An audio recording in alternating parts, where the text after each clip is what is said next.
Yep. Perfect. We appreciate you being here and donating your time for our nonprofit conference today. I'm really excited that you're able to be here, and I'm really excited to hear your presentation today. Well, I'm glad to be here. Thanks for having me. It's truly humbling to wake up on a Saturday morning and do this. So it was either this or pancakes. This or pancakes. You have to get pancakes afterwards. 100% is gonna happen. Nice. Do you want me to bring your slides up while we still have a minute or two? Yeah, it's entirely up to you. Well, we'll bring them See, up. I see Andy. I see how it is, Andy. All right, just I would send you a copy of my slides if that's easier for you. We're just gonna have the same keynote tomorrow with a different voice track. Just different name at the bottom. I don't think that that's what's gonna happen. Andy, I can pull people off the stage as well, just so you know. I have Oh, unlimited power. They've given me unlimited power. Um, yeah. So what else is going on? What else are you excited about that's coming up in the cyber world? While we give it another minute or two. generally, I'm excited about AI. Obviously, I mean, aren't we all? The slow crawl towards autonomous and agentic, all the things. I think what I'm most excited about, and Cybersecurity Awareness Month's almost over, so I hope everyone, by the 25th, I hope you are some modicum of cyber aware by this point in the month. If not, just just go patch something, and then you'll be more cyber aware than you want to be. I think for the next couple months, once I get back on my feet, I'm super looking forward to Cyber WarCon for any of you folks in Northern Virginia, one of the best conferences of the year, in my opinion. Be sure to be there, and hopefully you'll see me hanging out and come chat with me, give me a high five. The day before Cyber WarCon is B-Sides Pyongyang, which started off as a joke and turned into a super real thing. I'm very fortunate to be able to be helping out on the back end of it, and some of the content we got for just a joke that kind of escaped containment. There are some really, really great content about North Korean threat actors. So if that's your jam, find that registration link and definitely come check it out. It'll be an online conference because I think the odds of any of us going to North Korea might be a one-way trip. Yeah, especially for those of us from the military, maybe still have a clearance. But apparently, you can run the annual marathon in Pyongyang. I've gone down a whole YouTube rabbit hole before about the North Korea marathon. I don't necessarily recommend it, but it is open. I have watched the Germans and the Europeans who go there who document the marathon they run in North Korea. It's That is crazy. wild. I did Yeah, not know that was a thing. I didn't realize you would just kind of hang out in North Korea. All right, let me yeah, it's silence my crazy. phone. All right, I'm going to turn it over to you, sir. Again, thanks so much for being here, and I'm excited for the presentation. All right, awesome. Let's get started then. Good morning, chat. My name's Mick Baccio, and today I am going to give a Saturday morning keynote. So I hope everyone's got a cup of coffee and some time to relax and hear me yammer on for close to an hour. We'll see how this goes. So today I didn't want to talk about a war story or anything like that. It's more of a value story and how some of the things that build us can also box us in until we reshape them. So today I want to talk about how some of the values frame us, how they fail us, and how we redefine them as veterans, as security professionals, and as humans. The words shape us, but they don't define us. Today I want to talk about some of the things in my background, what I learned, and how that kind of got me to where I am, and what I try and do every day. So, a bit of background on me. Again, my name's Mick Baccio. 20 plus years of network defense, mostly in the mil-gov space, heavy into healthcare. Built IR and threat intel teams at HHS. I had the opportunity to work under two presidential administrations. I was the first CISO for a presidential campaign in the United States. Currently, the day job, I'm over at Foundation AI. It's been about 2 minutes and I haven't mentioned AI yet, so I figured it was time to do that. where I help build LLMs that are security focused. I am the president of the Thrunt Corporation and the chairman of the board. It is a Maryland based nonprofit. Go ahead and check it out. It's a super, super awesome thing that we do. I'm IAN's faculty. I'm also a board member of the KC7 Cyber Foundation. If you don't know what KC7 is, be sure to check it out. Simeon's built something super wonderful that I think would help you as a security professional, and it's free. It's kind of the best thing there is. Not doing work stuff. I'm a goon at DEF CON. I just did my 10 years. I got my fancy little patch. I teach lock picking for funsies, and I have more Air Jordans than any one person should probably have because everyone needs a hobby. So essentially, all that cyber stuff, like I've seen a lot of dashboards and I've seen a lot of questionable PowerPoint templates. I think I've seen every way a system can break or be broken into, can be built or rebuilt, and every excuse for why the PowerPoint didn't load. So, three threads, right? I'm a human and still working on better. My definition of what better is changes every day, and I'm thankful for that. But I'm sure I don't have to tell you, just like anyone else, being a human is kind of exhausting sometimes. And there are some threads. I'll go to that part a bit later. Veteran, I was only 4 years in the military, 4 years in the United States Navy. Those knee problems, those back problems, I got to tell you, those are a lifetime. I did learn more in those 4 years than I think in any compressed time in my life. And I think it did shape a lot of who I am today. I do cyber. I turned cyber into a home, turned it into a career, found a common tribe in the threat intelligence and the intel world. And I keep trying to be curious and keep my place in cyber. I'm good at some things, I'm better at some things, and I'm not great at others. And the things I'm not great at, I try and get better at every day. And I think that's kind of why we're all here. Um, so keep this a little bit lively. If you're awake in chat, why don't you go ahead and tell me what is one value or lesson that from your time in the service that still shapes your work today? And I'll keep going on here. So this one time at MEPS, it was November. I had just turned 19 years old, and I was like, I'll join the Navy. I was originally going to be a nuclear engineer. I turns out the day I joined the Navy is the day I found out I'm colorblind. So they were like, "Hey, you can't be a nuclear engineer. Why don't you go do some computer crypto type stuff?" So for me, I was 19 and probably like a lot of 19-year-olds out there, I did not have a good head on my shoulders just yet. I may have lacked structure and discipline at that age, why I'm think sure many of us do. It was the best worst option for me. Out of all the branches I looked at, I figured I like bell bottoms. I had my little Genco phase. So I was like, I'll join the Navy. I like to swim. Um, Youngest in my family, and when you get to be the youngest, sometimes those finances really aren't there for you. So college, figured I can just knock that out while I was in the military. Didn't quite happen, but the opportunity was there, and that's kind of on me for not taking advantage of it. And anyone that didn't see Top Gun in their youth, that I don't know, was a big influence, but I think that was for me. It was a lot of, hey, the Navy could be pretty cool. Turns out I didn't actually feel the need for speed. It was actually sleep that I needed. So found that out much later. Ended up on the USS Saipan. It is currently decommissioned. It was an LHA, amphibious assault. It was me and about 2,000 Marines hanging out, 26 MU. What's up, fellas? I had never seen a Navy ship before I got to my duty station. And I know that's really just horrible planning on my part.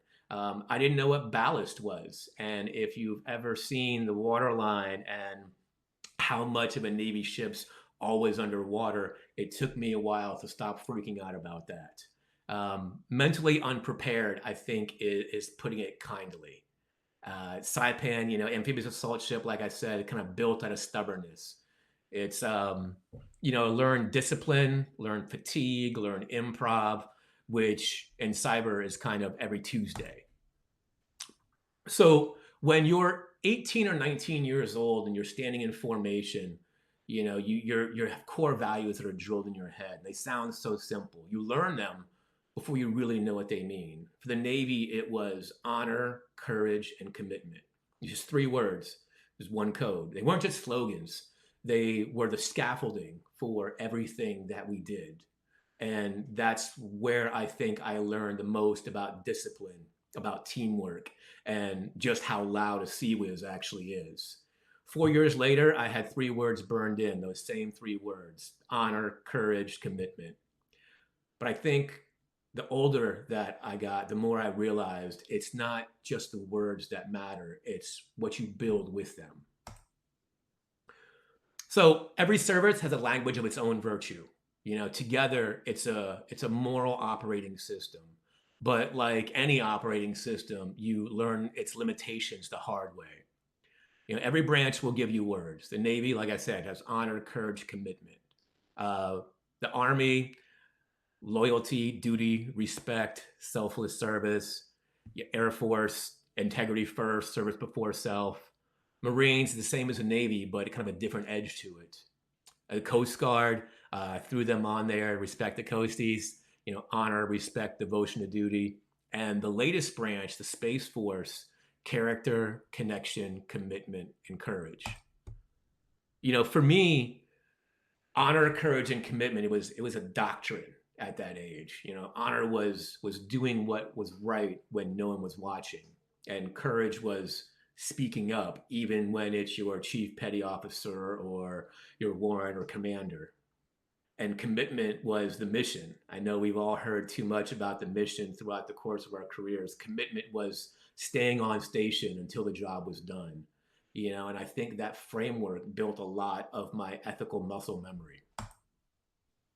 The Coast Guard, you have the core values there, reminds us that duty doesn't stop when the weather gets bad. The Marines, I had the opportunity to work closely with Marines throughout the course of my military career and even after. And I think my big takeaway was the Marines remind us that courage can be quiet, even though they're not. Air Force taught me that excellence is not about perfection; it's about consistency. And I think that mindset translates directly into cybersecurity. We don't have perfect systems, but we build consistently better ones. I've got this army buddy who he defined loyalty as never letting the person next to you fail alone. And I think that explanation, I think that definition stuck with me longer than any motto did. And the newest branch, Space Force, the United States Space Force, their core values are character, connection, commitment, and courage. And I gotta say, I really, really love that they added connection. That's something that the rest of us didn't have written into the code. In this domain where no one really hears you, literally, connection is survival. Space Force, I will stand for Space Force for forever. They live where communication is the mission. A single misaligned satellite or mistyped command can ripple through GPS, ripple through comms, logistics, all of those things that we rely on. I think connection becomes more than teamwork. It's trust at orbital velocity. And I think that's the cyber parallel right there. In our world, this world of cybersecurity, this world of data, data moves faster than light, and trust is just as fragile. We're all kind of living in this low Earth orbit now and constantly maintaining link, constantly defending signal. So I think that's when we start to realize those words shaped us, but they don't define us. Definition has to come from how we live them and not just how we recite them. I think those words gave all of us a moral operating system, but then came life. And for many of us, cybersecurity, and things got super complicated after that. Those core values shaped you, but like I said, they don't define you. They give you reflexes, they gave you direction, and then as you got older, life in cyber kind of made things complicated. Whether it's on land, sea, or air, or even beyond the atmosphere, every branch gave us something. Together, that's what that moral operating system, that moral compass, really, really where it was built. So one day you get out of the military. Congratulations. Now you're discharged. You got your DD 214. Get your free California pizza kitchen once a month, or once a year, rather. When the uniform comes off, the mission that I talked about, the mission that was so important to all of us, it doesn't vanish. It just mutates. You start asking, who am I without rank? Who am I without orders? You find out discipline is easy. It's finding that meaning that's the hard part. And then you start to redefine yourself. So, second question I have for you in the chat, you're still awake. For those of you who were discharged, when you took off the uniform, what was the hardest part to redefine about yourself? And I think for me, it was a struggle ongoing of like, when that mission is gone, what's the most important thing? It's easy to kind of justify a lot of what you do and a lot of the things that you consider right, consider wrong, under the blanket of the mission. But when that's gone, what's the most important thing to you then, or what matters then? So that's something that takes a lot of folks I know a long time to make that adjustment, and some folks I know it's an ongoing process. So I know it's crack at 10, a little after East Coast. I'm gonna bring it down a notch. So let's talk about the one thing that most of us would rather skip. So in the chat, give me a hands up or a clap if you have experienced a traumatic event. And I'm kidding, you don't have to. I know the answer. The answer is all of you. And we'll get into that in a bit.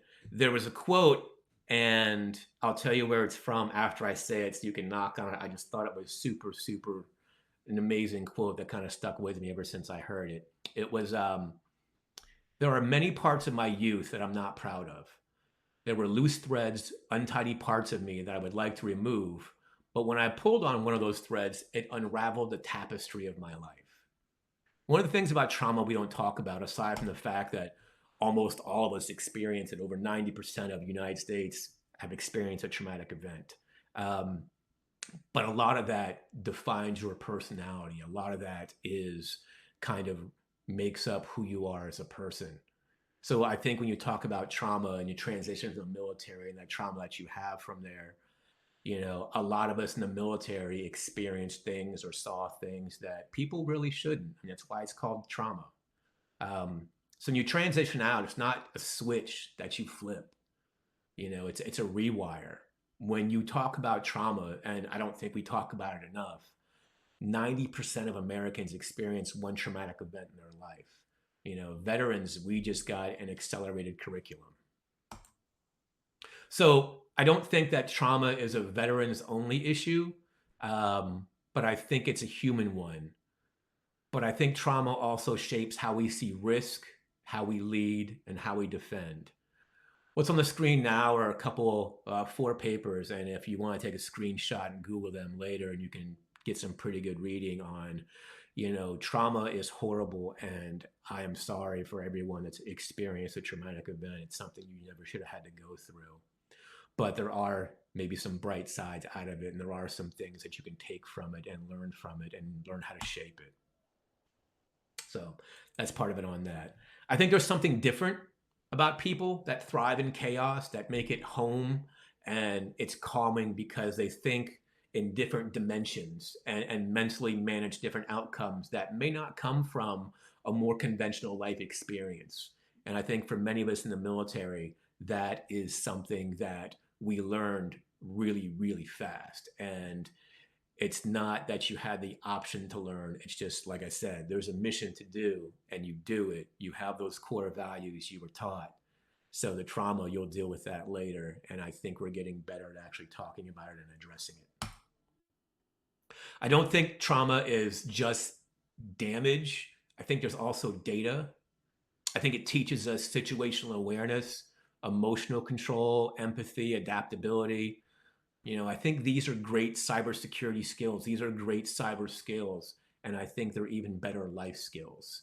So to close out on that, find a therapist.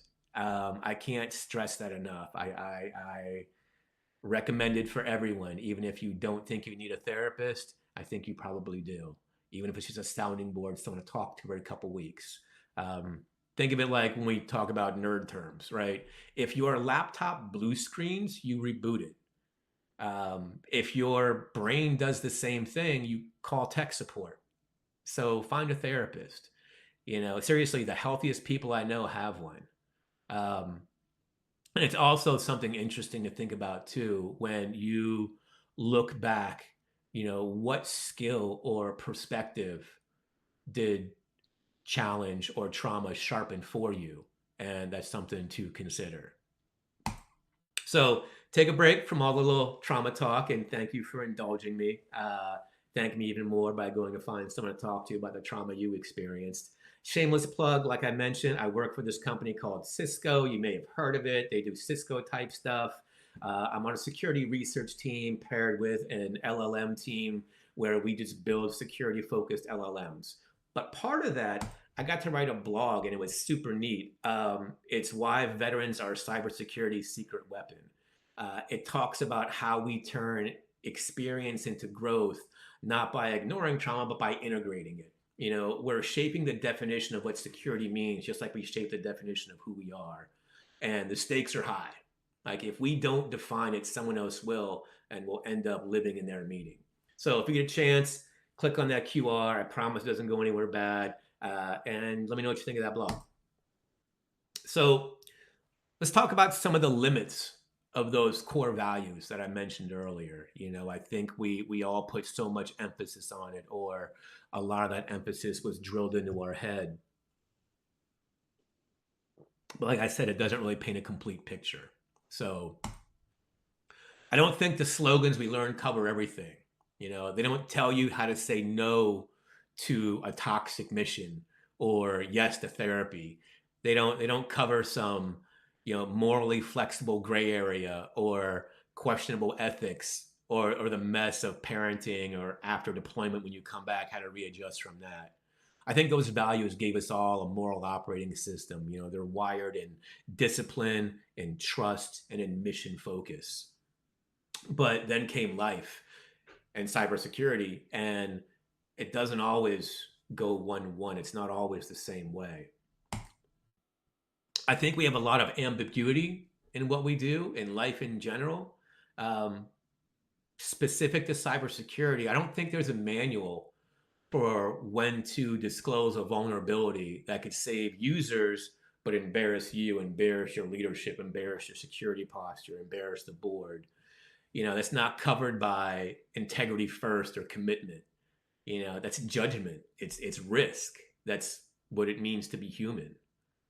There is a human cost in everything that we do. Honor doesn't really teach you how to face burnout. You know, courage doesn't teach you how to say, I need help. This is beyond what I can do. This is, you know, I don't have the tools for this. Commitment doesn't really explain how to balance mission and family.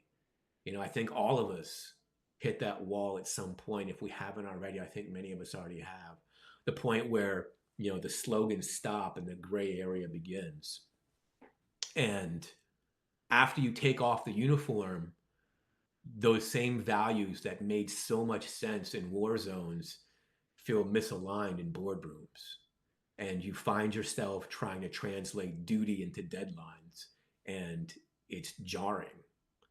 So, you know, after the Navy, I had to reprogram my compass, you know, and kind of what we all, I think, need to do in some form or fashion. You know, I kept the triad, but I bent it. You know, when I think of honor in the military, it was all about personal conduct, right? That was your honor. In cybersecurity, we have, you know, the collective trust. Um, Transparency isn't weakness; it's integrity under a microscope. In cyber, courage isn't running into a fire or jumping on an incident or taking more cases than anybody else. I think that courage comes from telling your leadership, telling your C-suite, telling your executives that their shiny new product has a gaping hole in it before it launches, before it gets implemented. But I think that courage also comes with um, commitment, to the people, not just the mission. If you're going to go to your C level and say, "Hey, there's a gaping hole in that new product or that new rollout, there's a security vulnerability," I think part of your commitment is the wherewithal and the foresight to say, "Hey, and here is the solution we have for it." Otherwise, you're just complaining about a mistake they already probably know about. So for commitment, we used to say, "Stay until the ship sails," right? It's now it's stay until people are safe, because in this field, um, the mission is people. I look back a lot on a lot of the leadership roles I've had, and the military, I think all of us can attest to. Some folks are made leaders just by seniority, not because of actual skill set, ability, or empathy. It's just you've got button seat time. They scored higher on a test than you. So you learn all shades of leadership. So I think it's, what kind of leader do you want to be? And I think where those three things, you can shape them. I could bend that triad, but I kind of wanted more than that. Those three things still felt incomplete. I needed values that weren't on a recruiting poster. And that's when I realized I needed more. I needed things like empathy, humility, and curiosity. They're not on a poster, but they belong in every leadership toolkit. Empathy, because leadership without empathy is just control. Humility, I think we learn about humility because in cybersecurity, the moment you think you're the smartest person in the room, you're probably the next breach headline. There may have been a time and a place where you were just top dog. You were the smartest cat in the room, but that day is going to pass. So be ready for it, and realize that what you always have something to learn from someone. And I think that curiosity, I hope all of us have seen Ted Lasso and his whole spiel on be curious. Never lose that curiosity, because I think that curiosity is what keeps us from calcifying. I think it keeps us relevant. It's the one trait that builds both better hackers and better humans. So, redefining values isn't betrayal. I think it's an evolution. And I think all of us as people need to keep evolving, never get stagnant, never be satisfied, always try and get better a little bit each day. So I do think the military gave us the frame, that chain of command, that duty, that resilience, those core values, that shaped a lot of things. There's a framework there. And I think life fills in the art, your family, your purpose, your values, those are going to all flex without breaking. So that frame is there. And like I said, life will fill in the art for you. So redefinition, I don't think it's just personal. I think it's professional as well. And if you look a lot at how our field has changed, you can kind of see a lot of that. And having done this for 20 plus years, I've seen a lot of change, and I've seen a lot of things stay the same. But I think we can adapt into those. So security used to just mean firewalls and access control. And now I think when you look at security, it means things like data, identity, trust, and reputation. It's more than just the zeros and ones. Threat intel used to mean a report. It was just something you wrote. Either you were a consumer or you're a producer. Now threat intel means helping a business make a decision faster, giving them the context that they wouldn't have unless you had that information and provided it to them. If you can't translate your threat intelligence into something that's going to affect a decision, for the most part, it's just threat paperwork. And compliance, hold on, get my water. Compliance used to mean just checking boxes, right? I was never a big compliance fan. I was like, oh, GRC is dumb. And I think now I've completely 180'd on that. And I so see the value in being compliant and being transparent, because it used, like I said, mean just checking boxes. And now it means protecting people. Regulations, I don't think build trust. Transparency builds trust. And the more transparent we are, the better off we'll be.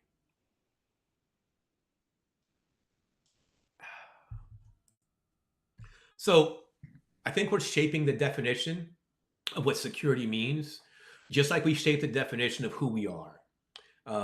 All of us as individuals, as humans, we're defining what this field becomes when we work in it. We're defining who we become. And it's like I said earlier, the stakes are high. We have to define exactly what we do, or else someone's going to, and we're going to live inside their meaning. And sometimes their meaning isn't the right meaning or the right meaning for us. So I think every branch gave us a start. Like I said, the Army gave us loyalty, the Navy gave us courage, Marines gave us honor, Air Force gave us excellence, the Coast Guard gave us devotion, and the Space Force gave us connection.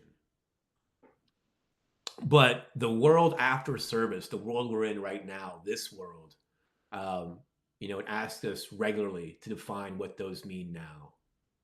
So I think honor, courage, and commitment built me, but they don't define me. What defines me and what defines all of us is how we shape that definition every day together.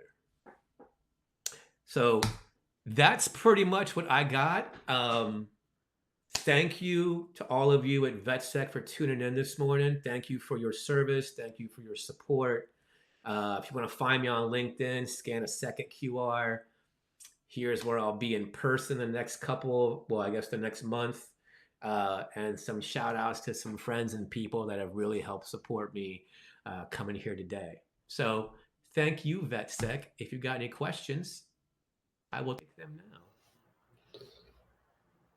Yeah, we have a little bit of a delay, so let's give it a minute or two to see if anybody has any questions. Thank you so much for being here. I thought that was really great message.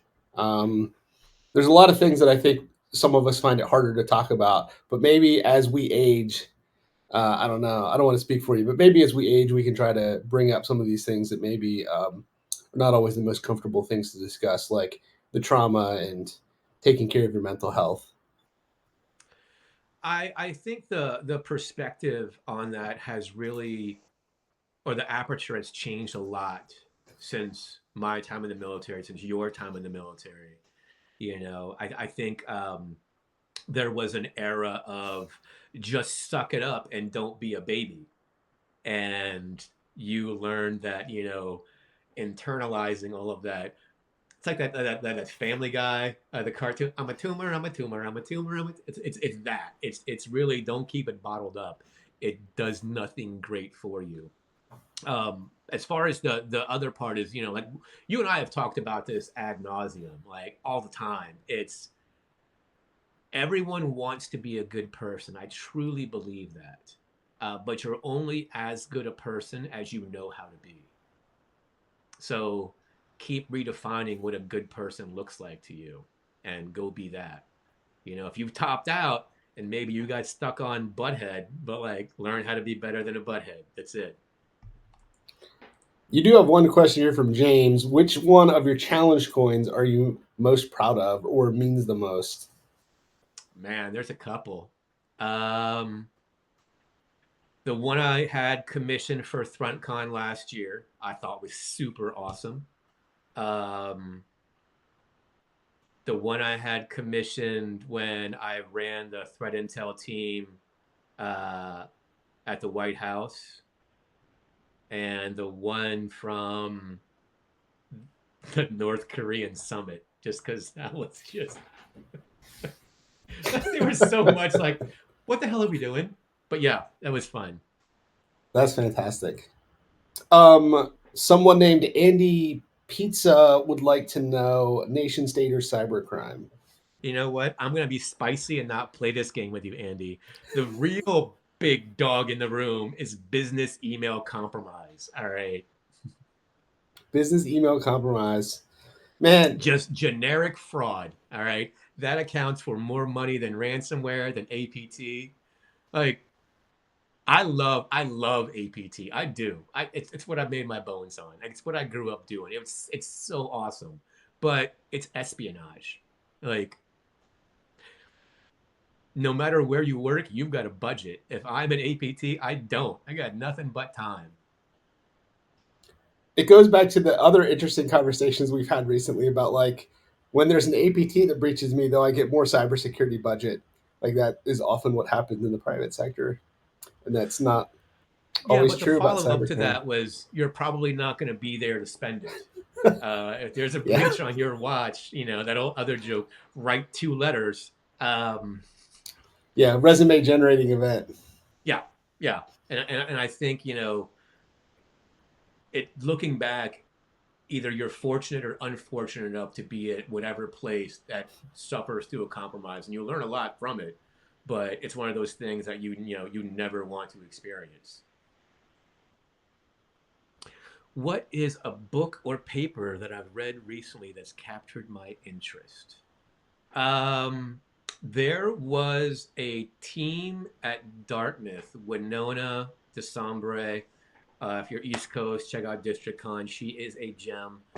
There was just a paper from a working group about the framework for a offensive market for offensive cyber actors. So kind of like a workplace for hire or a framework on how to implement that. I think we are not moving closer to cyber letters of mark, but I think we're not moving away from it either. So what a world. It's certainly an interesting concept. And the only thing that is true about this world is that things will continue to evolve. I'm not good at predicting the future. So, could we see offensive cyber letters of marque at some point in my lifetime? It, when you actually think about it, it sounds like it's possible. I I don't mean, know, sure. Like I possible. well, first of all, through no, uh, all things are possible through cyber. All right. We had an interesting question yesterday that I would get your take on. So if you were newer getting into cybersecurity, we had somebody was like, should I try to get to Black Hat at DEF CON? And I had my opinion on whether someone is just getting into the industry really wants to target those, or if there's some other things they might want to consider. What are like your thoughts for somebody who's just sort of like getting started? And obviously they've heard about Black Hat and DEF CON as like marquee events. But I'd be interested in your thoughts on that. Black hat, I would say if you're just getting into cyber, I don't think it would be a good use of my time. DEF CON, I'm mixed on it, right? Because DEF CON, when I first started going, is not DEF CON now. And it is expensive. But I think for the amount of content that you get at DEF CON, there is no other conference that provides that much value over that long a time. I forgot how many villages there are, whether it's Malware Village, shout out Nina and Biohacking Village. No matter what your field is in cyber, no matter what you want to do, Blue Team, Red Team, AppSec, even Policy Village now, shout out to Ro and the team over there. Um, you can find someone to go hang out with. So I think DEF CON has value in that. But if you're looking for DEF CON as like that old hacker conference, I think I threw this out there yesterday. Like DEF CON is about hacking the way Comic Con's about comics. It exists there still. You can find it. You just might have to look a little harder than you want to for it. I would recommend 100% find a local B-sides. Um, if you don't have one around you, you know, start one. Um, there's that old Mr. Rogers quote, right? Like find the helpers. And I was talking to someone, and I think we're all getting a little bit longer in the tooth. I know you and I are getting, we're getting up there. If you look around and you don't see any helpers, that probably means you're a helper now. So go help. Yeah, that's a great point too. And I would say, like to a lot of our veterans that are here, people in the chat or in VetSec, you have a lot to offer to someone that's 4 or 5 years younger than you are. Right? We've had a couple people in here talk about like I got out and then went back to college and I was around all these 18, 19-year-old kids. You're probably a mentor for them to some degree, right? Because I think that the however long you spend in the service, those are long years where you've learned a lot in that time span. So feel free to give back to other people because you have a lot to give back. I know you had a question from Andy in here again. If you couldn't be in the Navy, what was your, I guess, what was your next go to branch maybe? I would do it all different again. So my logic, and this is like 19-year-old logic, let's be clear on that. Um, my dad was in the Air Force, and I heard him complain about it all the time. So I was like, the Air Force is out. I'm not doing that. I felt I was overqualified for the Army, and I feel comfortable telling you that. Uh, the Marines actually went and fought people. So I was like, no way, man. And yeah, I was like, you know what? I like to swim. I like bell bottoms. I'll go join the Navy. And then that was my logic. If I had to do it over again, I was lucky enough to spend some time at HHS, Department of Health and Human Services, and I work with the folks over at PHS, the Public Health Service, the Surgeon General. 100%, I would do that. They're part of the Uniformed Civilian Service branch. Is that They're correct? they're still commissioned officers, Yeah, yeah, right? uniformed. Yeah, it's crazy. Like uniformed civilian branch. I only learned about that like a couple years ago off a YouTube documentary. I didn't. I was like, "What is this? Where is this thing at?" Yeah, and I Um, was like, oh, I should have paid more attention.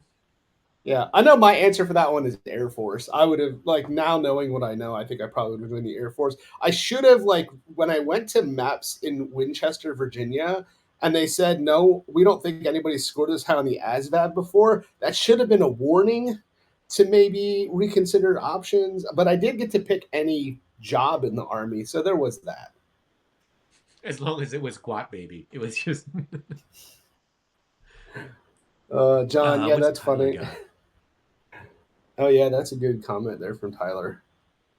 Vehicles for sales. Okay, I will. I'm not disagreeing with you, Tyler, in that some conferences are becoming vehicles for sales. Yup, that's kind of why we're all here. Like we, that's capitalism. Those conferences we go to aren't free. We all want to donate our time, donate our money, but it normally goes beyond that. As someone who's thrown several conferences or helped organize a bunch, it all costs money. Sometimes it's too overt. I think there are some conferences out there that are strictly for that purpose. Um, and I think again, it goes back to like you and I were talking about B-side, your smaller conferences, something kind of skeleton bare bones. I think that's when you get that grassroots effect and you have more local people to interact with. But I think the bigger something gets, you got to fund it. We're all here to do cybersecurity and be awesome. But we're all here to support an industry that makes money off people's mistakes, off being out of practice. So, as much as we all hate capitalism, the quote I always go back to, and I'm pretty sure a French economist said it, but I heard it from Killer Mike. So I'm going to say Killer Mike said it. Through no fault of your own, you happen to have been born in a capitalist society. You are either a victim or a participant. So we're all going to play the game.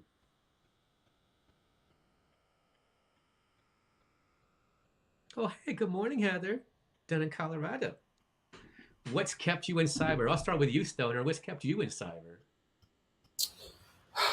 I mean, I'll try to TLDR this really quick, right? So apparently, you have to take a full scope polygraph to be in SIGINT as a civilian, and I can't pass it. So I was like, okay, I need a new job. I do computer stuff. Got into cybersecurity. And it was mission focused, right? So coming from the military, you wanted to feel like you were doing something, and I think that was helpful. It was a natural fit. The pay was pretty good, and then eventually, it's all the people I know in the community that makes it a community worthwhile. That took a couple of years to get to that point, to get outside of the skiff and get outside of all the government buildings and go to my first B side, Northern Virginia, and meet all these wonderful people like Mick and Heather and Andy and everybody here in VetSec. And now it's realistically the community and the people I know that keep me in this field. Yeah, I think for me, it was, I don't know how to do anything else. Well, there are other things, but like those aren't career options. Um, this is what I know how to do. This is what I'm good at. This is what I've done. So I think part of that's kept me in there. I think for me, it's always been problematic finding that motivation, right? Like I said, once that mission's gone, I left military, spent a lot of time in government. When I left government, it's all right. Now what? Now what do I do? So finding ways to get that validation that you're not supposed to get from your job, where do you get it from?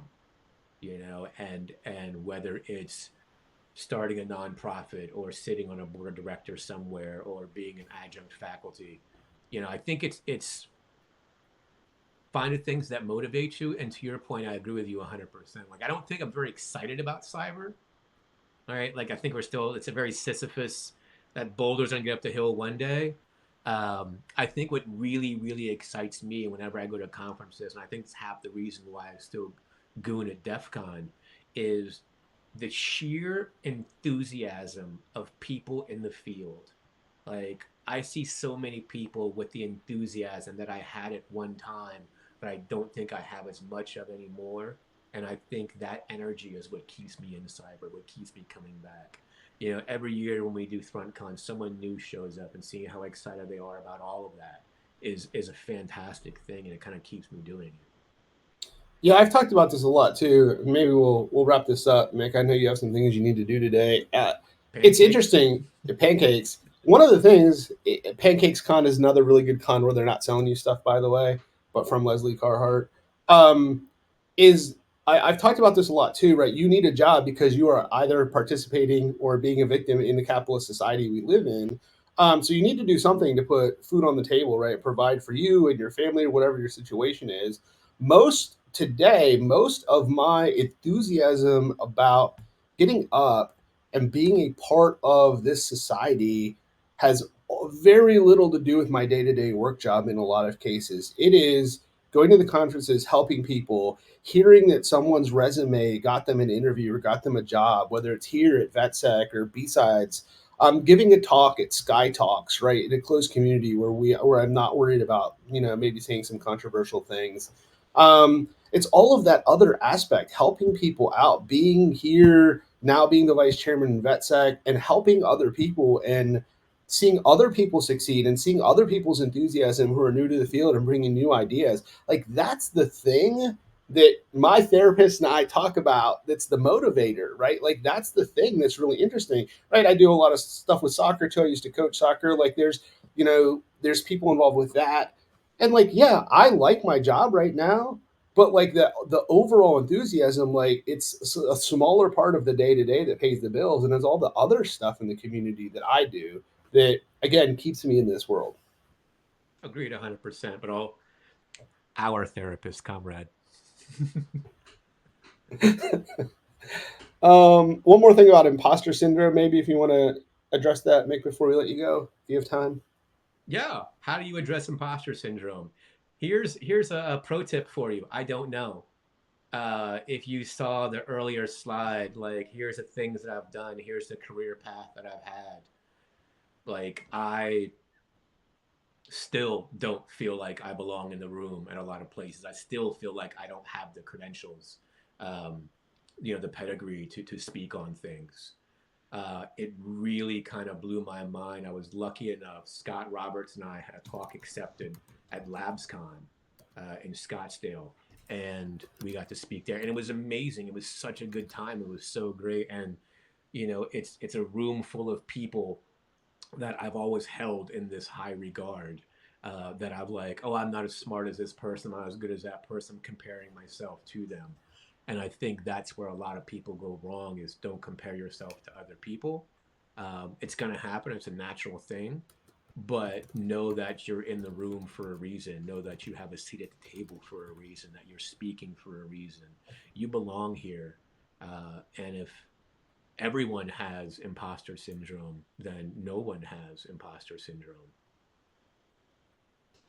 Yeah, I seen a couple of interesting quotes, and I put the quote into the chat here. I've heard like somebody say, like, I'm scared to go do that. I'm scared to give a presentation the first time, right? I'm scared to give a talk. I'm scared to volunteer. That's fine. Just go do it scared. Like, just go do it. Um, the more that you do things, the more comfortable they'll be. like you have to find whatever works for you to get over that initial hurdle to some degree, I think. And it's hard for people to tell you, well, this was what worked for me, right? So some of that is you have to figure out how what works for you. um you know Yeah. I think the only way through something is through something. And what does that look like for you? You know, what worked for me might not work for John Stoner, might not work for Andy Piazza. You know, it's we all have our different headspaces. We all operate a little bit differently than the next person next to us. But I think that framework is there. So find what works for you. Um, you know, and just realize that if you've made a decision to do something, do it 100% of your ability. All right, go learn the next thing, but realize that the imposter syndrome part of it, uh what is it, Seneca, I think, is a quote from Seneca, was, you know, we suffer more in imagination than in reality. You know, I think about that a lot.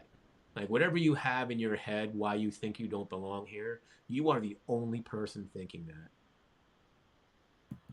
and then find the support groups of people to give you the support, whether it's an actual mental health therapist or whether it's us rooting for you to go do stuff. I mean, the longer you're in the community, like we know who's going to speak at conferences and who's going to be there in the audience to like support them, right? That's just part of being in the community, right? Whether it's a small conference or a big conference. And don't be afraid to get involved. Like there's a lot of these local places to get involved. It's not all DEF CON and Black Hat. The local tool meetups, the local hacker meetups, right? There's local DEF CON meetups, right? You can, if you're like scared or you're introverted or you have anxiety, which I think many people from the veteran community have, start small. Get involved. Get involved at your college if you're in school. Get involved. Your local library is probably doing cyber stuff. At least here in Maryland, like they need people to also like tell people to stop on clicking phishing emails. You're probably qualified to go do that and talk to the grandma and grandpas who just don't understand. All right, any final words before we let you go? Thanks for having me. Again, everyone watching, thank you for your service. I appreciate all of you for tuning in on a Saturday morning. If you find me in the VetSet Slack, shoot me a DM. If you see me in person, I am 100% more approachable than I look. And I hope to talk to all of you again soon. Thanks so much for Let your me know. time. All Good luck with your pancakes. right. We have a couple of minutes before our next talk from Tom. So I'm going to stop the broadcast for a couple of minutes and then we'll get Tom up here for his 10 a.m. talk. Or I will just hand it over to Tyler for a couple minutes. But I will be back shortly. I wasn't sure if we were going to talk. Oh, it's just me now. It is just me. I have the attention of everybody. Um, well, if anybody has any questions, let me know about anything. Open Q&A. You can ask me literally anything.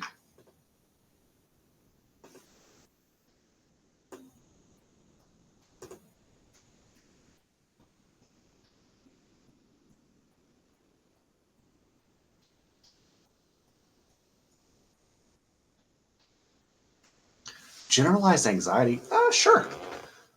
Um, hmm. Something from the military, I think. Being a nuclear tech is a very stressful job. And I was like the most laid back, chill person in high school you could ever imagine. And, like I joined the Navy and, nuke school is really hard. And the fear was always, oh, if you fail like two tests, then you're going to get kicked out basically. And for the first time in my life, I was like scared about tests. And, I graduated nuke school with, a decent GPA for what those things are worth, I guess. But yeah, it was like just a really stressful time. And then the stress never really got better. Just working the really bad shift rotation, the duty rotations for any Navy people.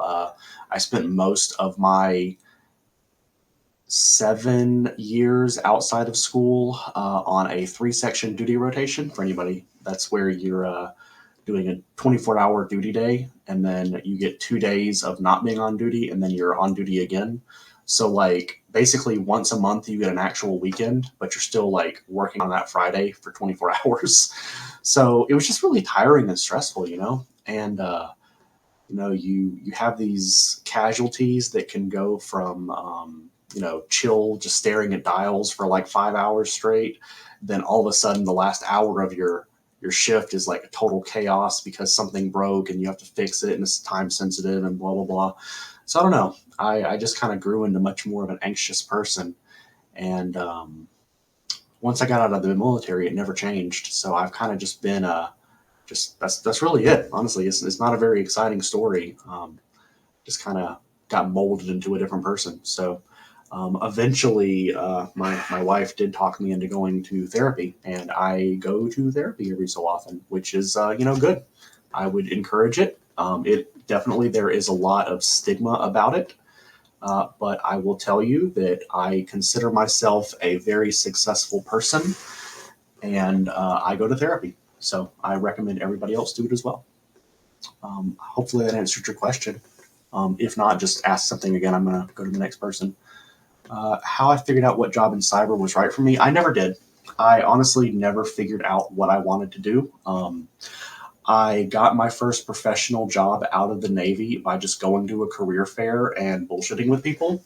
And I got hired at Boeing just based off of me having a good conversation with a recruiter that looked really bored. I'm like, hey, you look really bored. And they were like, yeah, I'm really bored. And we just started chatting about how career fairs were kind of nonsense. And they were like, I like your style. Let's talk more outside of this. And then I did that for like 7, 8 years, something like that.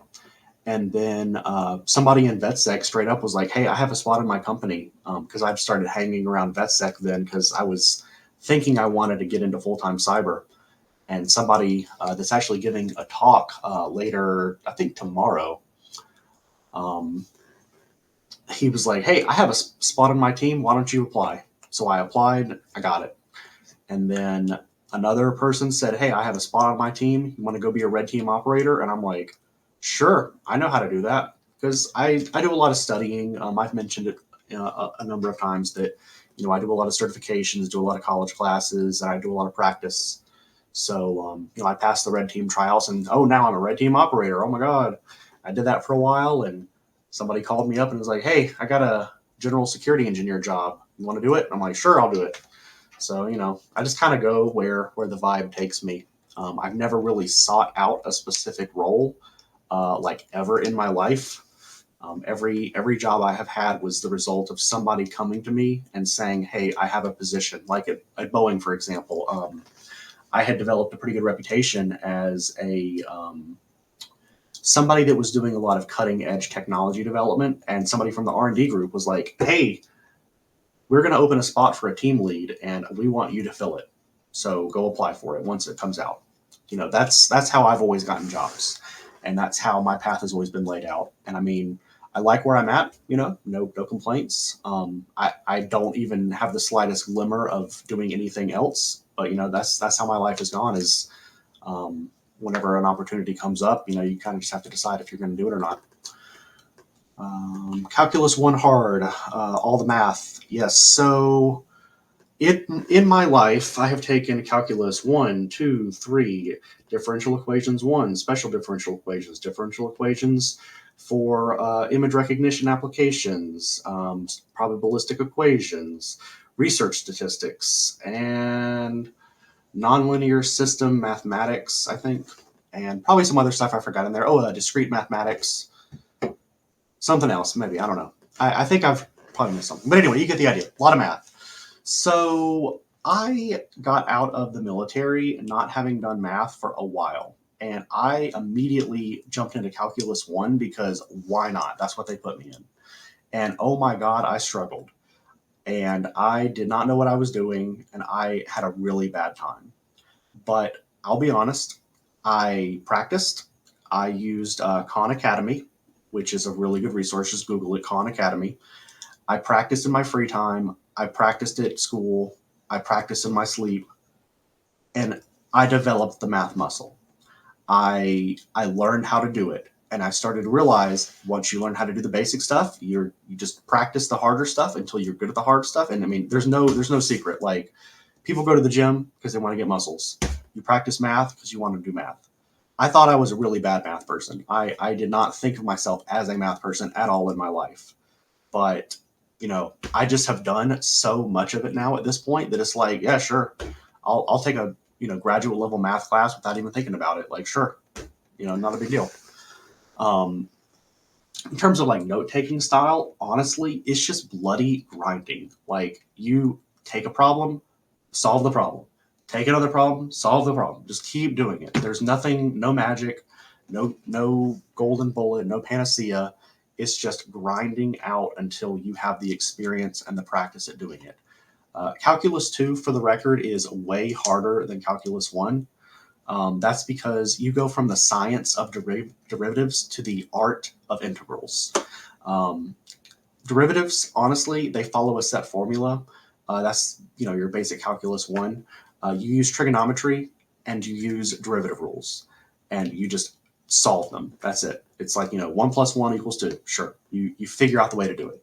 Calculus 2 is much more like you see a arrangement of numbers and you have to figure out the right mathematical algorithm to take that set of numbers and make it another set of numbers. And you have to have all the rules memorized and know which rules to apply in which order to get the results you want. If you apply the rule out of order, then it's not going to give you the results you want. You're going to get something much more complicated. So you just kind of just practice, man. Like, that's all it is. Like, I am not good at math, but I have taken 10 plus math university level, graduate level, near PhD level math courses. You just practice. That's all. Hopefully that answered your question. If not, post in the education channel and I'll talk about it more. I think I've answered every question. Is that, anybody else have anything else? Stoner, I think we might be close. I'm not sure when the next talk starts, in 2 minutes or something. Yeah, we are looking for Tom. Tom! So, Tom, are you here? I know it is early.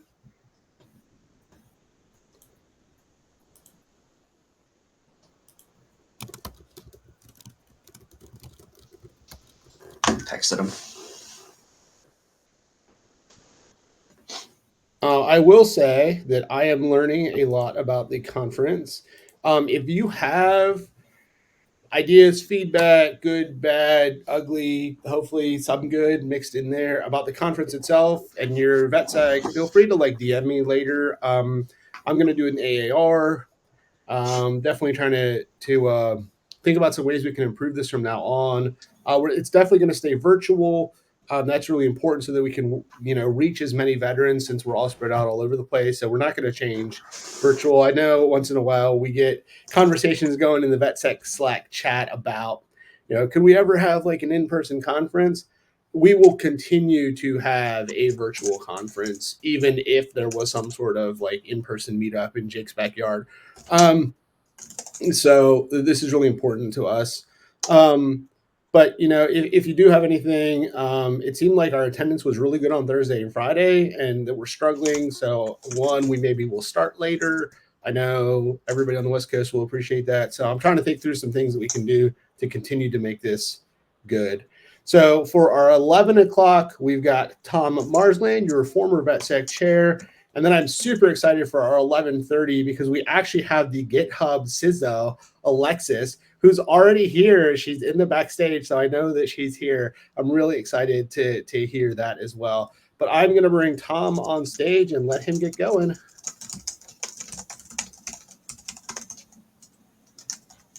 All right. Hello. Hey, everybody. How's it going today? It is good, Tom, and not as early as where you are, and I apologize. And like I said, we will maybe push things back a little bit next year. Oh, all good. Yes, we definitely will. Let me get my screen share up and we'll do some chatting here. I'll try and keep this down to the 30 minutes. Please, if you have questions as I go, throw them in the chat. But I'm going to try and condense an incident I experienced while I was in the Navy into kind of how it applies to just the regular world and how to build a better culture around your workplace. So really quick, my background, 22 and a half years in the U.S. Navy in the nuclear power field, specifically as an electronics technician. So I was responsible for instrumentation and electronics that monitored submarine nuclear reactor plants. I served on 3 submarines during my time in the military, and my final tour was on the USS Connecticut as the engineering department master chief. So I was responsible to the engineer officer for all facets of the operations of the engineering department. Everything from generation of clean drinking water and air to breathe, to the operation of the plant itself, to the training of everybody involved. Following that, I did a tour of duty at Submarine Development Squadron 5 as their engineering department master chief, where I served in an advisory role to the Commodore for the 3 submarines that were in our fleet. After that, I retired from the military, spent 3 years at Cloud Range as the vice president of technology, and now I am currently working as the senior director of security operations at DigiCert in their AppSec DDoS business unit. So, why did I put this together? I've given this presentation in a couple other places, but really it's to understand the sequence of leadership failures that contributed to a collision that USS Connecticut had in 2021. And how does that apply to the rest of us in the real world now? The importance of competence in brutal honesty and continuous improvement. And how can you strengthen leadership and accountability in your own teams? So a little bit on the squadron submarine relationship. Submarine Development Squadron 5, that logo on the top, has 3 submarines as part of that operational command, and then numerous other smaller units that do special operations kind of things, undersea research and development, underwater robotics, deep sea diving. And our role in the squadron is to advise our operational commander, the Commodore, on how each of the units are doing. So in my role as a master chief at the squadron, I couldn't tell somebody on the submarine what to do. They reported to their own captain. But if things weren't going right, it was my obligation to inform my Commodore that they had problems on board. So I went from the Connecticut in my role there up to the squadron level and was kind of in a advisory role at that point. This is USS Connecticut. This was our return from our deployment at the end of 2019. I'm somewhere inside of the steel tube at this point. So this is what she looked like before the collision. So a little background. In October of 2021, when I was working at the squadron level, this was all over the news. Nothing here is classified. But in October of 2021, USS Connecticut struck an underwater seamount in the South China Sea. The submarine did safely surface and get home, but sustained significant damage. Multiple sailors were injured, and the incident was ultimately determined to have been completely and utterly preventable. Throw a photo in here of Tyler's favorite person, Admiral Rickover here, with a quote that you can read there on the slide, but talks about constructive dissatisfaction. And I talk to my SOC about this a lot. Leaders, wherever you are, doesn't matter, must never really accept good enough, right? It's not that we're pessimists all the time. That isn't the culture we're trying to cultivate, but it is the culture of, hey, we're performing at this level, and I know we can be better than that, and we can always be better at something. And that's the idea that I try and instill in everybody that works with me every day. So quick timeline, and we'll kind of talk afterwards of how these all kind of cascaded together. So January 2019, every nuclear powered ship in the Navy has a big inspection every year. January 2019, we got the highest possible grade in the fleet on our nuclear regulatory inspection. Shortly thereafter, we went into a 6-month maintenance availability. So we're stuck in port, not operating a lot of the things on the ship. And during this time, almost everyone in the senior upper chain of command transferred from the ship. We got a new captain, we got a new executive officer, we got a new senior enlisted leader. That's the chief of the boat. My direct boss, the engineer, also transferred. And actually, in December of 2020 was when I transferred, or sorry, December of 2019 was when I transferred from the ship as well. So most of all of engineering's leadership and all of the command's overall leadership transferred during this time period. Fast forward to March of 2020, the submarine was out at sea, did their next regulatory inspection, and went from one of the highest grade possible you could get, to one of the lowest. Um, Not great, right? And they started looking at that, and unfortunately, a lot of the big Navy looked at it as, well, okay, it's just the nuclear stuff. It's not the whole submarine. Didn't really do a lot of deeper diving beyond, well, let's fix the engineering department. Um, After months of complaints, so we fast forward again, submarine's still operational, and we get submarine leadership acknowledges the presence of bed bugs in the submarine after months of complaints. Some of those complaints from crew members made anonymously to the Navy Inspector General and other places, the command climate surveys that we do. This was also in the news. If you Google USS Connecticut Jimmy Fallon, you'll find a clip about bed bugs on submarines. But this had gone on for months. Our investigation at the squadron level revealed that this had been happening for months, and the leadership on board the submarine had basically been ignoring the crew, saying it wasn't real, saying it was from their home, stuff like that. Now we go to March of 2021, and they're doing drills. So this is a year after their low grade on their inspection, and we had to go fire their engineer because of safety issues during nuclear engine room drills. At this point, my engineer at the squadron took over as the engineer on the submarine. And just 1 month later, while they were mooring in Naval Base San Diego at Point Loma, during the pre-deployment training, their workups to leave on deployment, they struck a pier. We did a formal command investigation. They did a big safety stand down, and the investigation recommended disciplinary action against the leadership on the submarine, including firing the people driving the ship and the captain. However, politics ensued a little bit, unfortunately. Two things: the submarine was getting ready for deployment.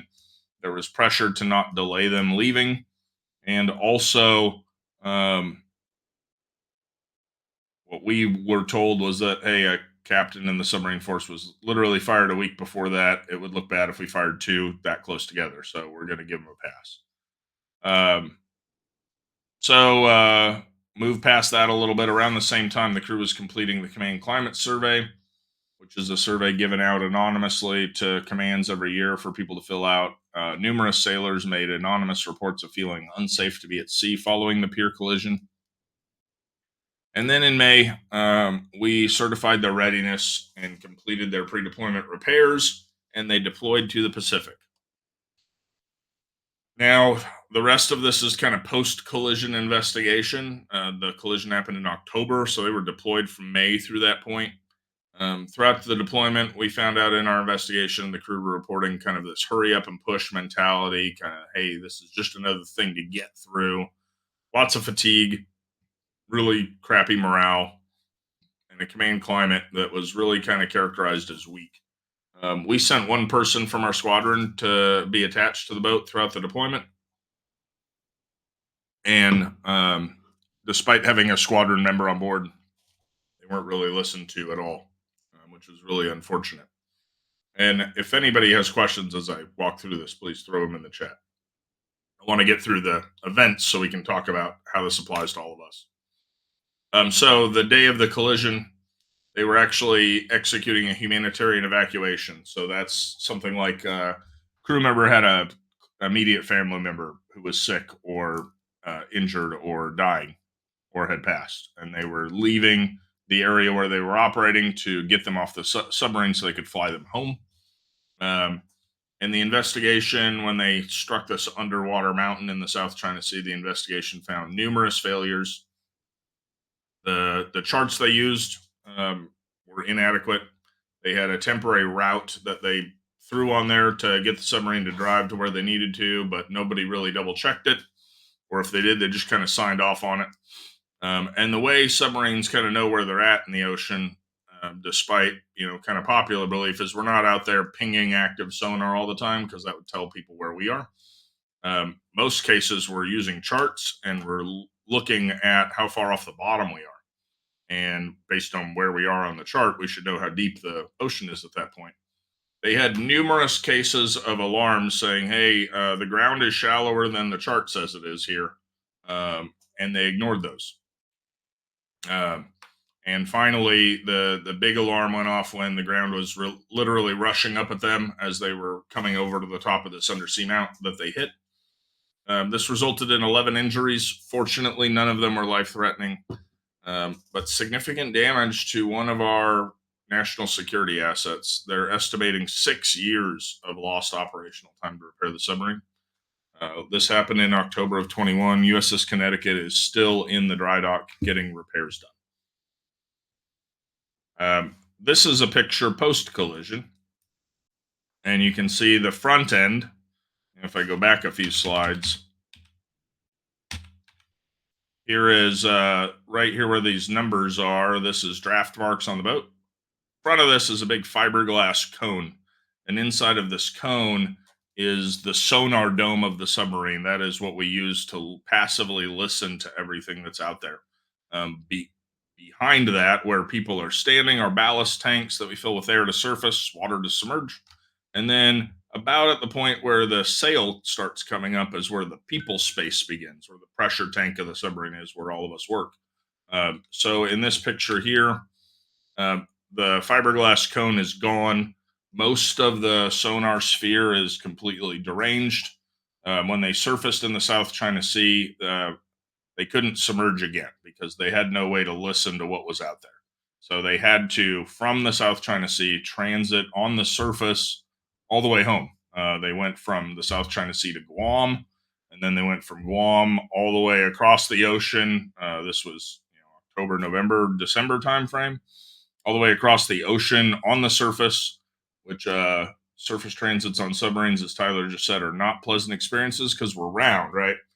V-shaped holes are made to kind of cut through the waves and stabilize, but round holes like to do this a lot. So yeah, not a pleasant experience. So what happened? Captain, XO, senior enlisted person on board, the chief of the boat were all relieved. At Admiral's Mast, or Article 35, non-judicial punishment. They issued punitive letters to the navigator, the assistant navigator, the officer of the deck driving the ship, also the quartermaster.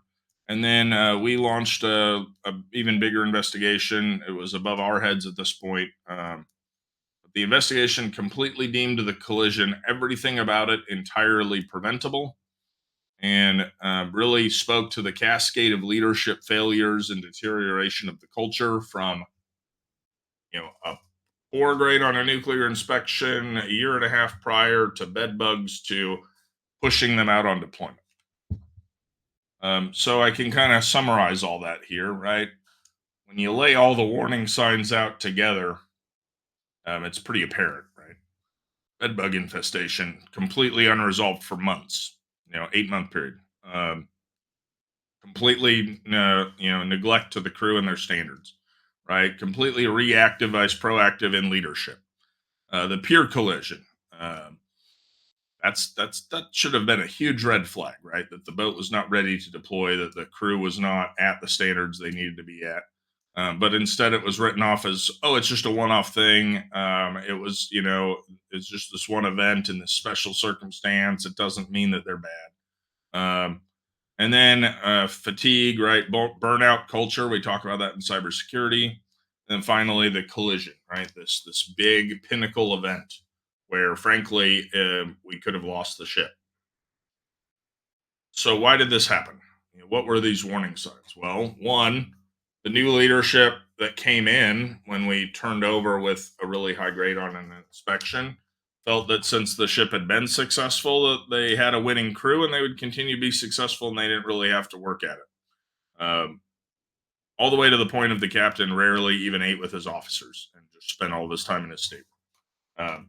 It was really, really bad leadership culture there with the new leadership that came in. Second one, early warning signs that crew are bringing up: the bed bugs, the fatigue, safety on the command climate survey, right? Completely ignored. A lot of times they blamed, when things happened, they blamed the squadron as we set their schedule. They said, "Oh, well, this is only happening because you guys are pushing us too hard, or this is only happening because you changed our schedule."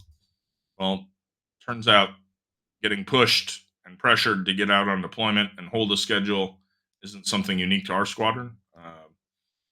It is a little bit more unique in that we only have 3 submarines of the class that can do what they do. Really, only 2 that do what Connecticut does. But that happens everywhere in the Navy, and part of leadership is learning how to adapt to those things. Instead of actually fixing problems, they began saying, "Oh, that's normal," or "Oh, yeah, well, let's make up an excuse here." Failures were tolerated because they got away with it last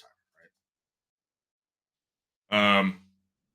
Indicators of a closed culture. This is where we start looking at our own organizations, whether it was my work at Cloud Range, my current work at DigiCert, right? Things that should be red flags to you and your orgs. Outside audits, avoiding them. Kind of this, hey, they're just getting in our way, or hey, they don't know things like we know things. They don't understand. They're just following a book and marking it as wrong. Defensiveness to feedback, right? And then when you do get a report, whether it's a nuclear inspection or a SOC 2 audit, if your culture in your team is just picking out the things that they said you did well and ignoring the things that they said you did wrong, then that's not helping you either.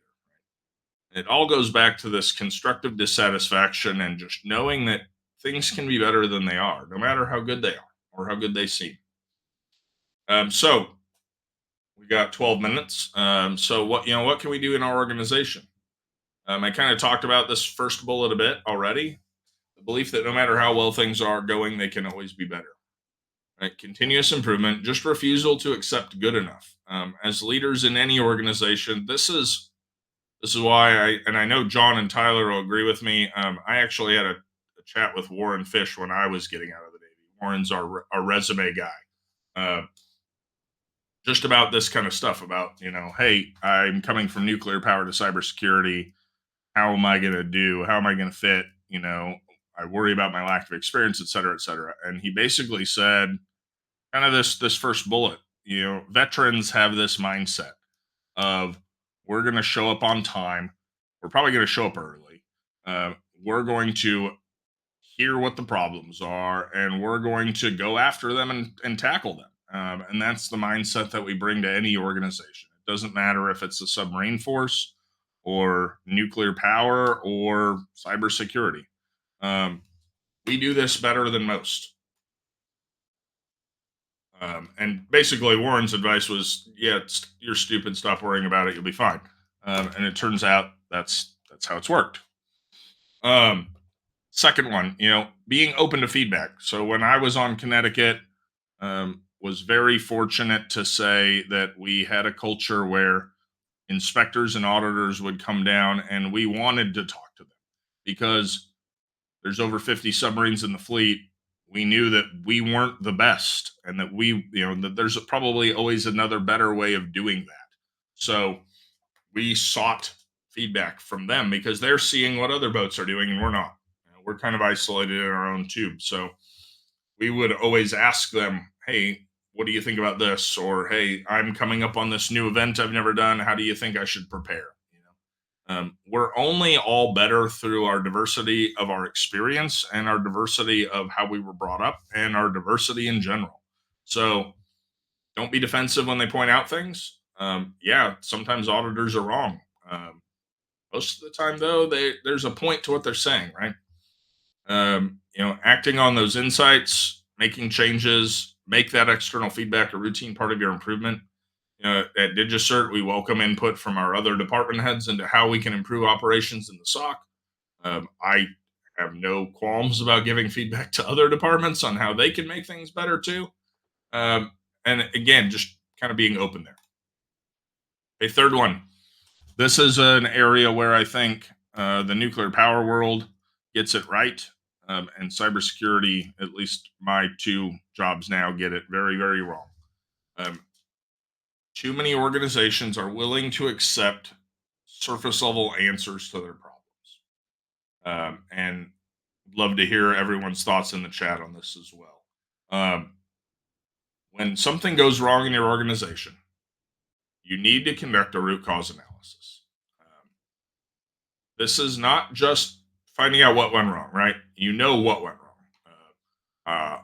US East 1 crashed and the internet shut down for half a day, right? But why? And not just why as in, oh, DNS failed, but why was that allowed to happen? And why did no one stop that from happening? We have a kind of shorthand in our field in nuclear power where we'll say 5 whys, right? Ask why 5 times. US East 1 went down. Why? DNS failed. Why? Because there were only 2 DNS enactors on US East 1. Well, why? And you just ask until you get to the bottom. And John just mentioned 5 whys, right? So too often leaders will stop at human error. That person made a mistake. Or hey, they just didn't follow procedures. That doesn't get you to the why, right? Instead, these bottom questions are hard to ask and they're hard to face, but they're so important. If it's they just didn't follow procedures, well, why did they feel that was okay in your organization? What in our training, leadership, or environment made this deviation seem acceptable? Or why wasn't the risk caught or escalated? Those are not easy questions to ask, right? They're not, but they need to be asked. And this is, a real skill that veterans bring to organizations. So I encourage you to make root cause analysis a part of your organization.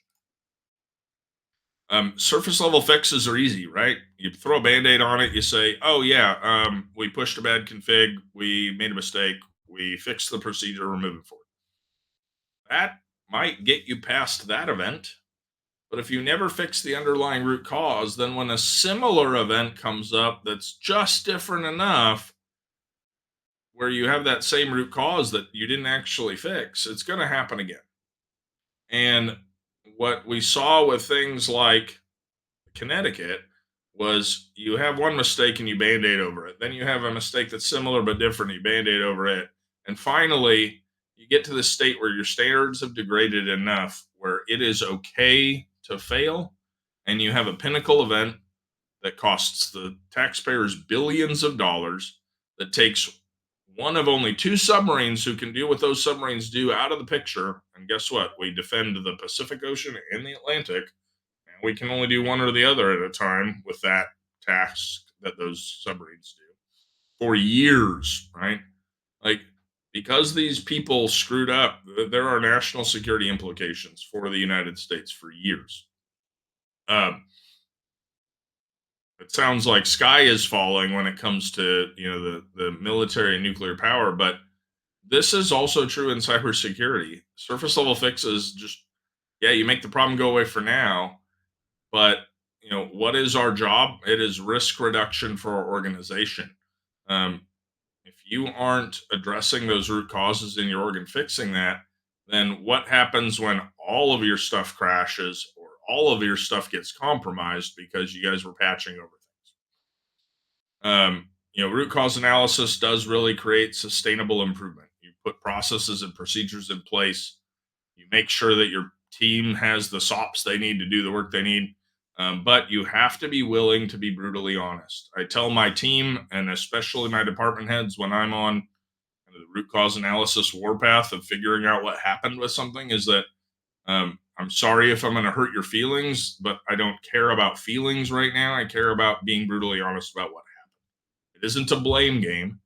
I don't care, right? It's because most of the time it's not just a person that showed up to work saying, I'm going to fuck off today and do bad, right? Most of the time that doesn't happen. And those are easy to fix. You let them go, right? Most of the time, it's a culture in the organization. It's things were allowed to linger or stagnate for too long. And so, really, it's not after hurting feelings, it's after how did the organization fail my team and how can I fix it moving forward? All right. This is a quote, kind of, that's a bit of a mashup. But, right, you must institutionalize the process of finding root causes. Again, resist blaming individuals and instead ask, what about our system? What about our culture? What about our company? What about our military allowed this to happen? That is where you have to go. John made a great point here. Leadership has to proactively reinforce high standards or standards will drop. We talk about the whole train as you fight kind of mentality, right? You will fall to the level of your training when shit hits the fan. That's just true. Um, Same thing with standards, right? You're always going to have days. Standards are like your performance is like a sine wave, right? You're going to have really good days of high performance. And for whatever reason, 3 of your 4 people show up to work tired today, and it's not going to be the best performance. But if your standards are high enough, even that trough of that sine wave will be higher than the minimums that we're expecting. All right. I was able to get through that in less than 30. So again, thank you everybody for your time. If you have any questions, we've got 3 more minutes, so throw them in the chat. I am going to throw my LinkedIn in the chat as well. You're also welcome to connect with me in VetSec itself. Send me a message on Slack. If you have any questions about this presentation or the VA disability talk I gave yesterday, please throw that out there. Ryan's asking for tips on how to eloquently try to convey.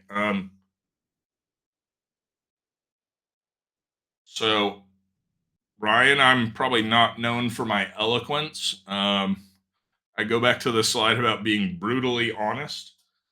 There's a way to be honest about something being wrong without, pissing people off about it, right? Without being inappropriate or uncouth about it. But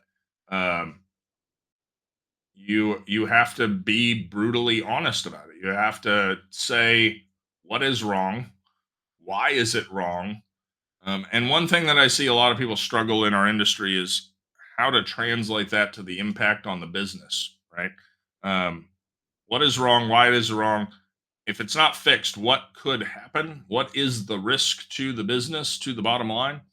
Um, and then, why do you feel that's a higher priority than this other item?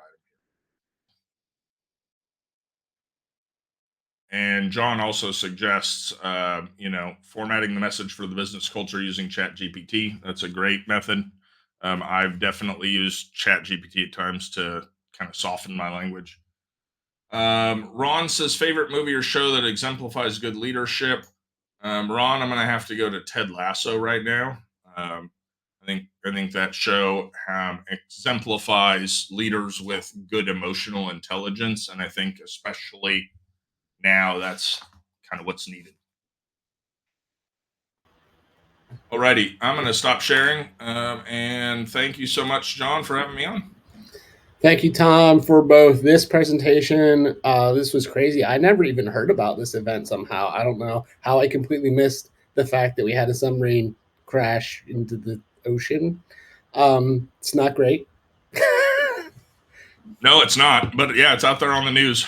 Yeah, I was in the Army, so maybe I just missed this somehow. I don't know a lot about ships, but this seems bad. I think your comments here about root cause and standards has been fantastic. Really appreciated all your time yesterday on the VA workshop as well. Thank you so much for continuing to support VetSec. Hey, thanks a bunch. Take care. All right, we are going to get the GitHub CISO on stage here, Alexis Wales. So I'm really excited. This is fantastic. I'm super stoked for this. Hopefully everybody's really excited for this. I am going to bring her onto the stage right now.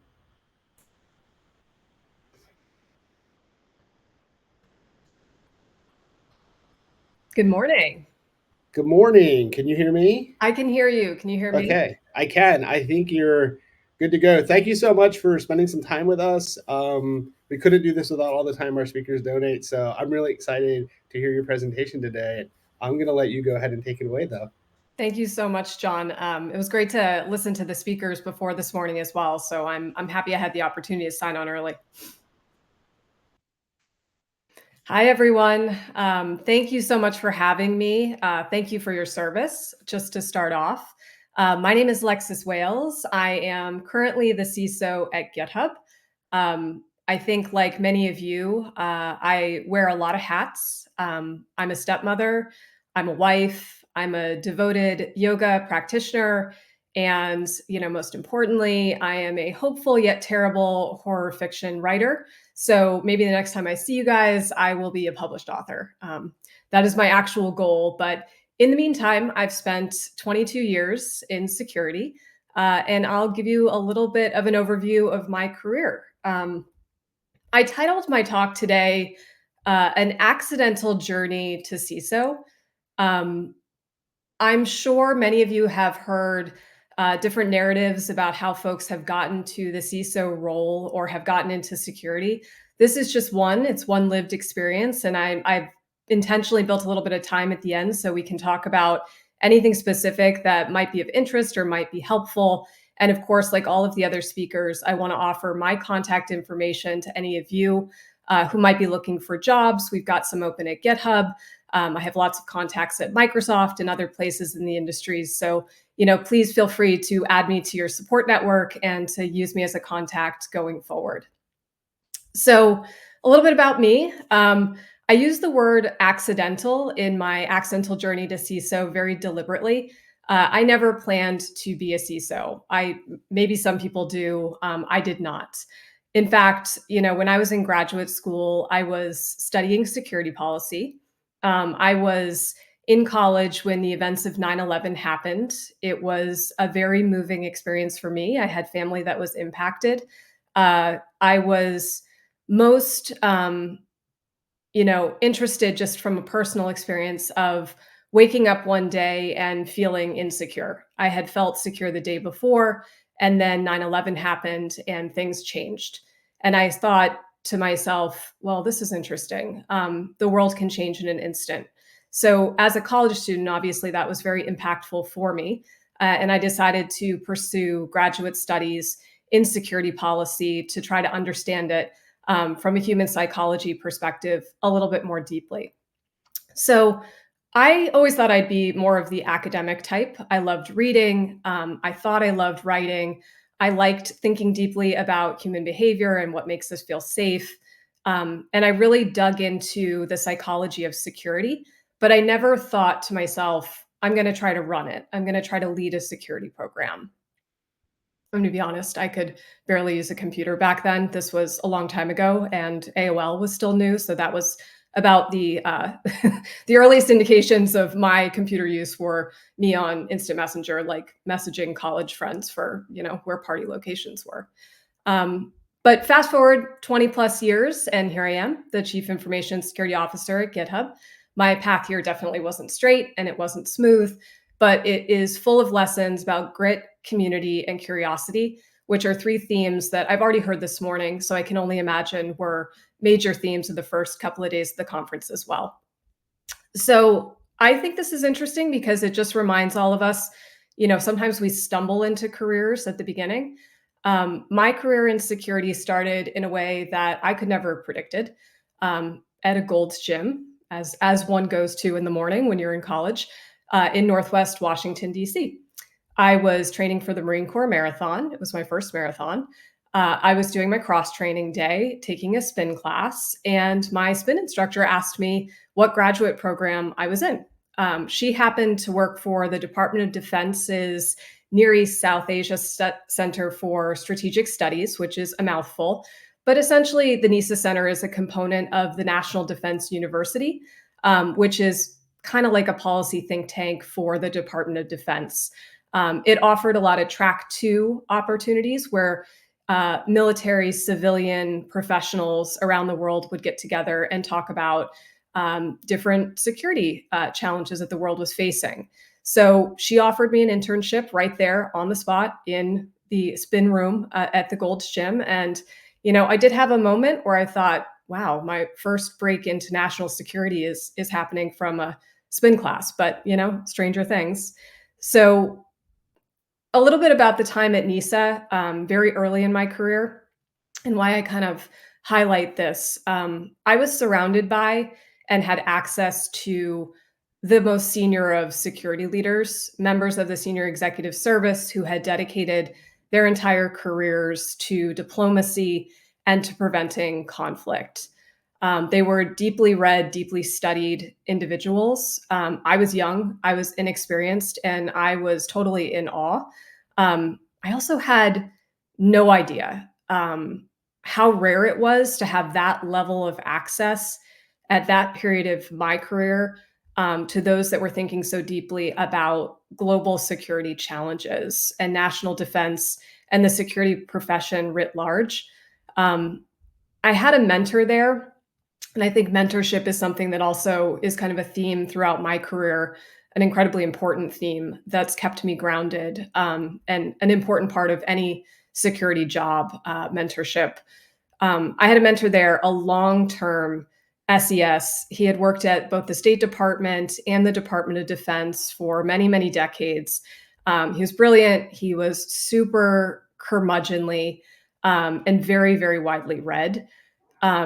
He took a lot of time to answer my questions.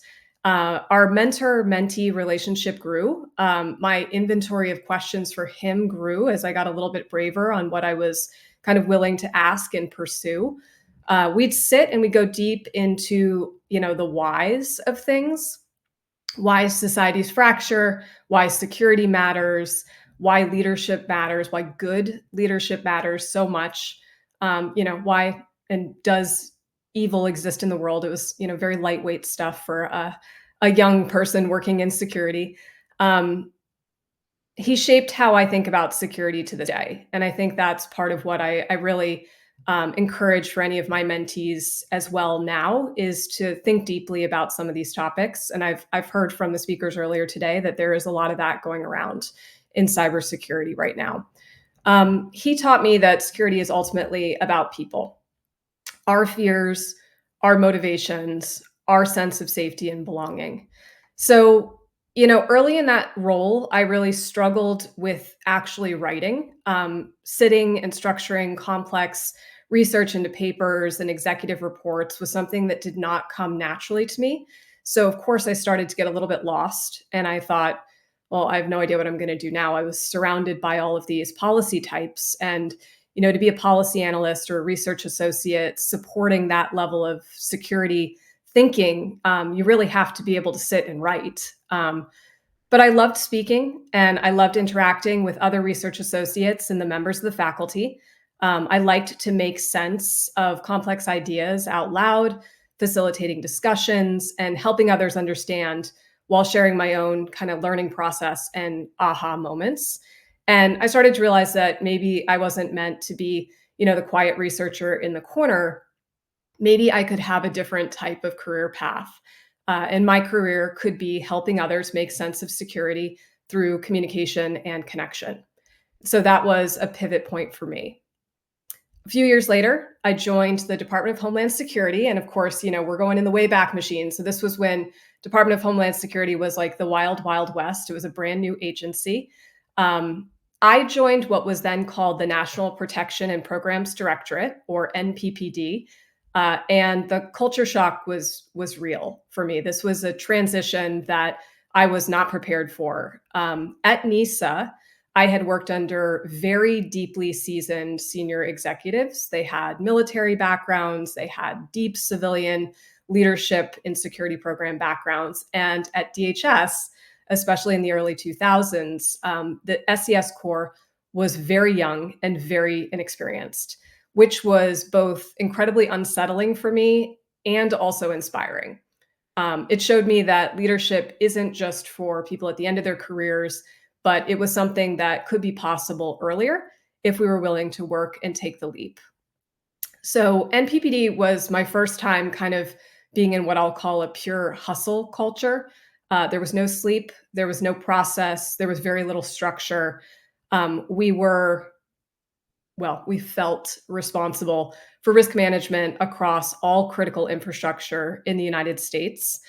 We worked with every major industry in the country. We had way too much on our plates. And I spent most of that period of time feeling very over my head. Um, that's where I really started to learn about the power of grit.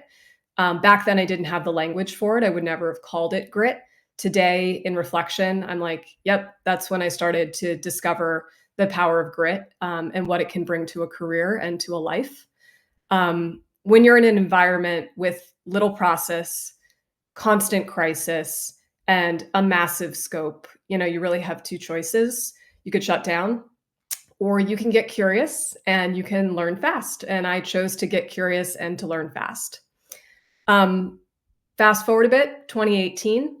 Somehow, some way, this windy path I was on, I became the associate director for threat hunting. So, during that period of time, over those years in the middle, cybersecurity had blasted onto the scene. It was, the talk of DC. We were realizing that no risk management program could really be considered risk management without a deep understanding of the cyber risks. The OPM breach had happened during that period of time. All sorts of events were starting to pop up. APTs were on the scene, et cetera. So this used to be the US CERT. We had transitioned into threat hunting and incident response, and we were doing it nationally. So this was my very first role. NPPD in 2018 also became CISA. So if you've heard of CISA, it's the Cybersecurity and Infrastructure Security Agency at the Department of Homeland Security. It was my first truly operational, threat-informed leadership role. So this was another big transition and pivot point for me in my career.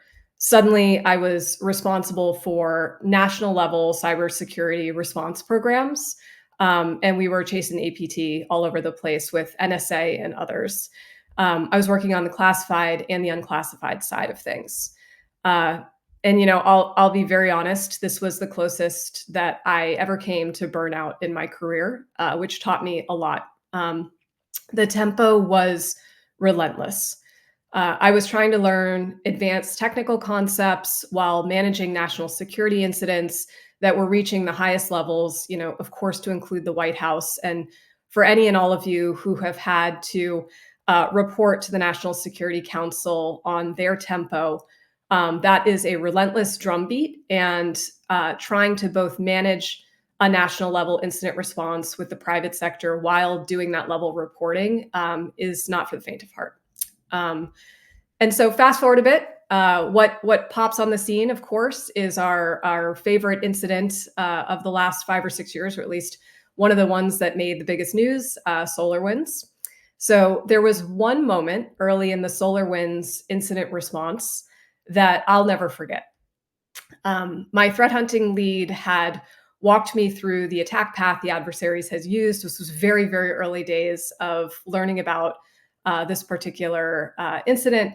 I had that, leadership wave of realization of how pervasive it was, how easily accomplished it had been, and the scale of what we'd have to do to understand and contain it kind of, hit me like a very painful wave. I stayed calm. I asked questions, and I think this came up in the last 2 speakers' talks. I asked a lot of questions, probably too many, but that's how I lead, by understanding the challenge from all angles and by being very honest about what we or I don't know. Um, just as a side note, vulnerability in leadership always feels a little bit risky, especially in high stakes fields like cybersecurity. It can feel like it's opening us up to judgment. But for me, ego has absolutely no place in incident response. And the cost of pretending to know it all can be catastrophic. So I stayed pretty transparent throughout the entire SolarWinds, especially early days of the incident when we were just becoming aware of the scope and potential impact. I told my team what I didn't know, what I didn't understand, and what I needed to learn from them. They rose to the challenge, right? They were excellent at managing and leading up, which allowed for me to do my job as the leader of that particular organization at that time. Um, they taught me something every day, and that's how we went for the entirety of that response motion. Um, in reflection, I think that's when I would say I truly learned the power of community, which is another word that I've heard mentioned frequently this morning, and is so incredibly important in the field of cybersecurity. Not just the warm social sense, right? But in the actual functional sense. Real community is how we get through impossible challenges. It's built on trust, communication, and shared mission. This is something that I know that every veteran understands intimately from your time in service. Um, Another thing I learned during the SolarWinds incident, which again stretched on for almost a year for us, uh, is that sustainable leadership isn't optional, it's essential. This is when I started a regular yoga practice. I focused on breathing, on sleep, on nutrition. Um, Leadership under stress is a marathon, not a sprint. Very basic framework, right? We all think this way. But I can tell you, and I know you all understand it, a tired mind makes really poor decisions. And in security, we just can't be in the poor decision making space. Um, when the dust finally settled from the SolarWinds incident, and what was our component of the incident response and cleanup across all of the actual networks would take much longer, I was very proud of my team. They never gave up. They became stronger and more cohesive than ever. New leaders emerged, which is always great to see during incident response. People hadn't seen themselves as leaders before, something that I love to foster and cultivate throughout all of my security journey. So, getting into when I made the leap to the private sector. After SolarWinds, and another major incident that didn't make quite the same level of headlines, but I think was as interesting, called Code Cove.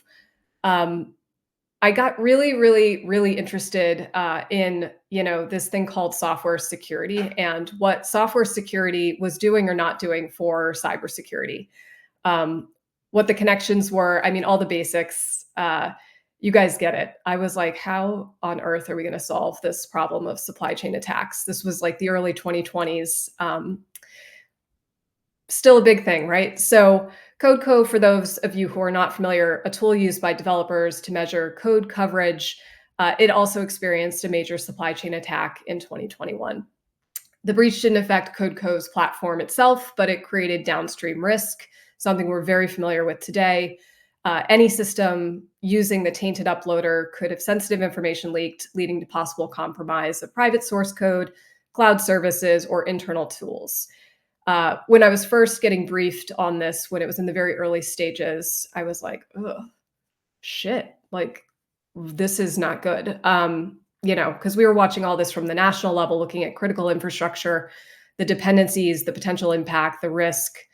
And I was just like, God, so these trusted build and deployment tools are now attack vectors. Like this is getting really interesting. And I wanted to understand how business decisions that were shaping the security of technology that was reaching millions were made. And I wanted to see how operations looked from the inside of these global platform companies. Because as a government employee, you have only so much access to really understanding how people are implementing secure by design and secure by default. So yeah, opportunity came up and I joined GitHub to lead their security operations team at the time. This was very early 2022. And my thought process was, well, where else can I get as up close and personal to how the world's software is being built? I went straight into that heart of darkness. And yeah, that transition was another very humbling transition. I went from a world of skiffs and in-person meetings across the DC metro area, across the world, to a fully remote, asynchronous environment where everything ran on, you guessed it, GitHub. For someone who had never been a developer, such as myself, using GitHub, the platform, and the tools to manage programs and to communicate was definitely a growth experience. I was used to Microsoft Office. I was used to in-person syncs. Suddenly I was learning Markdown, repos. I was learning issues, pull requests, the entire language of developers. And I was trying to do that while I was building credibility as a security leader. But I opted to choose to think about that discomfort as curiosity at work again. I asked questions, I listened, and I reminded myself that every environment, whether it was NISA, DHS, GitHub, everything has its own culture and its own community. So about a year ago, our CISO left, and I was invited to consider the position, and I did, and I accepted it. And I became the Chief Information Security Officer at GitHub. Yeah, I was pretty terrified at the time. My immediate thought was, okay, I've got to avoid jail time, because I was just convinced that every CISO's worst nightmare is potentially going to jail. Timing was also pretty intense. GitHub had launched Copilot. This was the first Microsoft Copilot, the GitHub Copilot, which was our AI-powered coding assistant. So I was stepping into the CISO role right as the company was making our hard pivot into AI. We were pushing out AI products, and we were also eating our own dog food. So it was definitely uncharted terrain as a CISO. Some imposter syndrome came knocking pretty hard. But of course, the good news that we've heard over the last couple of days, the CISO community, just like the security community, is small, it's global, it's generous. The moment I stepped into the role, peers reached out. So as CISO, when we talked about this a little bit, I lead with empathy and as much clarity as I can offer. I've had to take on areas that were brand new to me, like open source security research, which wasn't something that I was deeply familiar with. But I've approached everything in the same way that I've approached all components of my career, and especially the transition points, asking questions, listening first, and building as much psychological safety around me and within the teams that I have in my portfolio as possible. I personally have a zero tolerance policy for any type of bullying or negative team behavior. Anxiety clouds judgment, it kills innovation, and we need to create space for curiosity, and we need to encourage people to speak up. The speaker before me had great things to say about how important it is that we constantly question ourselves, and we offer the space and time to do a thorough root cause analysis and a blameless postmortem. These are tools that I keep in my toolkit and implement throughout my entire CISO career. I also find it very important to model both grit and self-care. So while it's important to have grit, I think it's equally as important to have a self-care routine. My team knows that if they see a yoga emoji on my Slack status, that's my reminder, take a breath, prioritize wellness. We can't protect others if we're not protecting ourselves. So, I can tell in reflection now, 22 years into doing and leading security programs of lots of different flavors. Nothing's really always, accidental. Everything kind of builds on what comes before and after it. I started by studying people and what makes them feel secure. I still consider that a priority in the work I do now. I worked in policy and diplomacy, communication and trust were everything there. I learned to operate in chaos, to find structure where nothing existed. And now at GitHub, really interesting time. I lead in a world where technology, people, and purpose intersect every day. As you guys go through your own transitions, whether it's from service to civilian life or from one career to another, keep the themes in mind that you've heard throughout the conference: community, grit, curiosity. It'll carry you far. I know for a fact that veterans excel at distilling complex, incomplete information under pressure, and that's cybersecurity in a nutshell from my perspective. You know how to hold the line, not for ego, but for mission and for purpose. These are the same instincts that will always make great security professionals. So if I can leave you with one call to action, and of course, I'm so happy to take any questions that you might have or to talk after the conference. Build and keep your community, build your support system for yourself and for your teams. We all know that no one single person can carry the security of a company, a nation, or technology on your shoulders. So thank you so much for listening to my little life and my career in security. And I'm happy to chat about my time at GitHub or anything else that might be of interest. Thank you.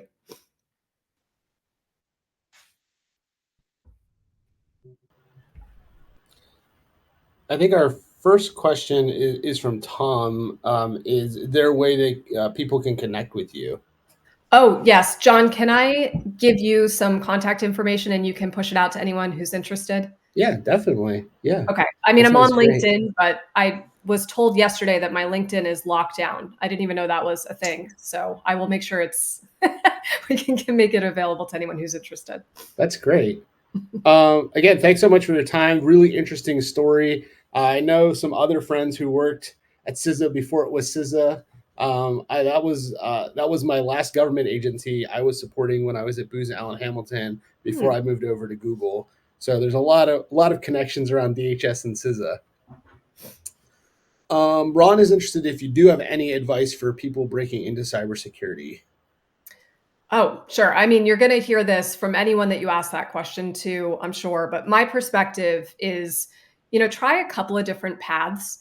My team is diverse, right? I've got people who are building security tools. I've got people who are using the tools that others are building and performing more analytic duties. I've got folks who are focused on program management or technical project management. There are so many different paths that make up a cybersecurity program, especially a successful one, that, it really for me is, what's your interest area? What's your passion? What's going to keep you inspired to get out of bed every morning and love what you do? When we go into incident response, which we do as security professionals, that is a tiring and exhausting experience for some. And I think that what we do around the edges of that, we should love and enjoy. So if you love building tools, if you love learning to use tools, if you love writing and establishing, good rapport with stakeholders, like, there is a role for you. But you've got to, first figure out, what is that initial path I want to go in to build knowledge, skills, and abilities around. All right, this is probably our last question from Tom.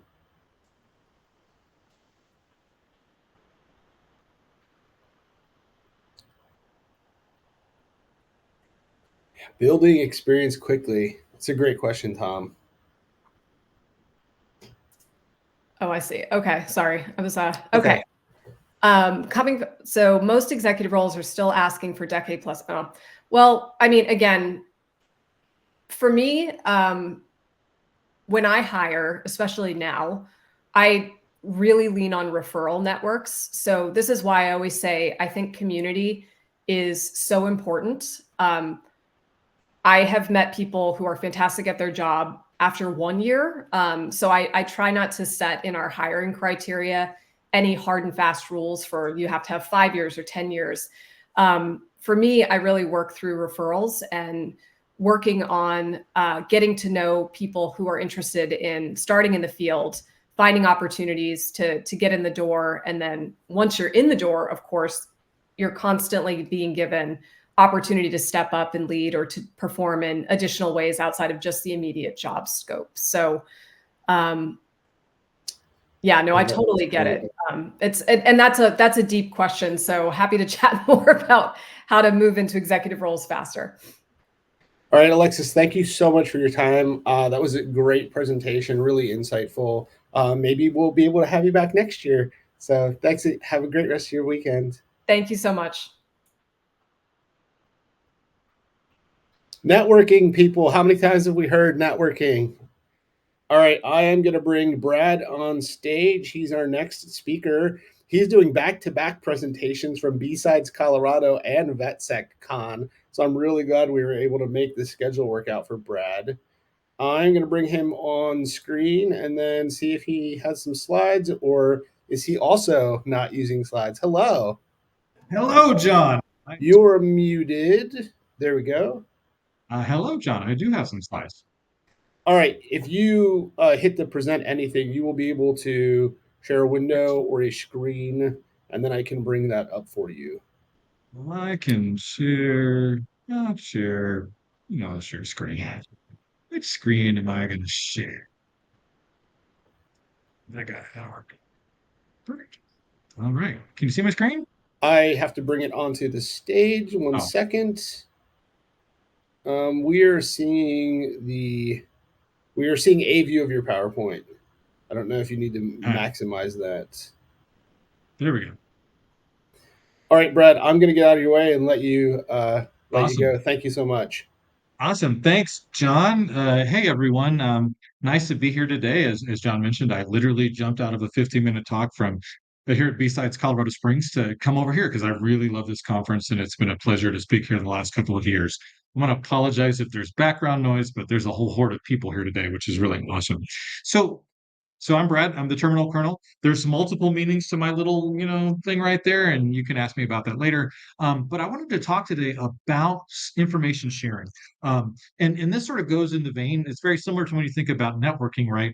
But this is broader than that, right? This is like you're working for an organization, right? How do we bug the heck out of the bad actors, and share information and do it the right way? It is challenging in today's environment to do that, as you might guess, right?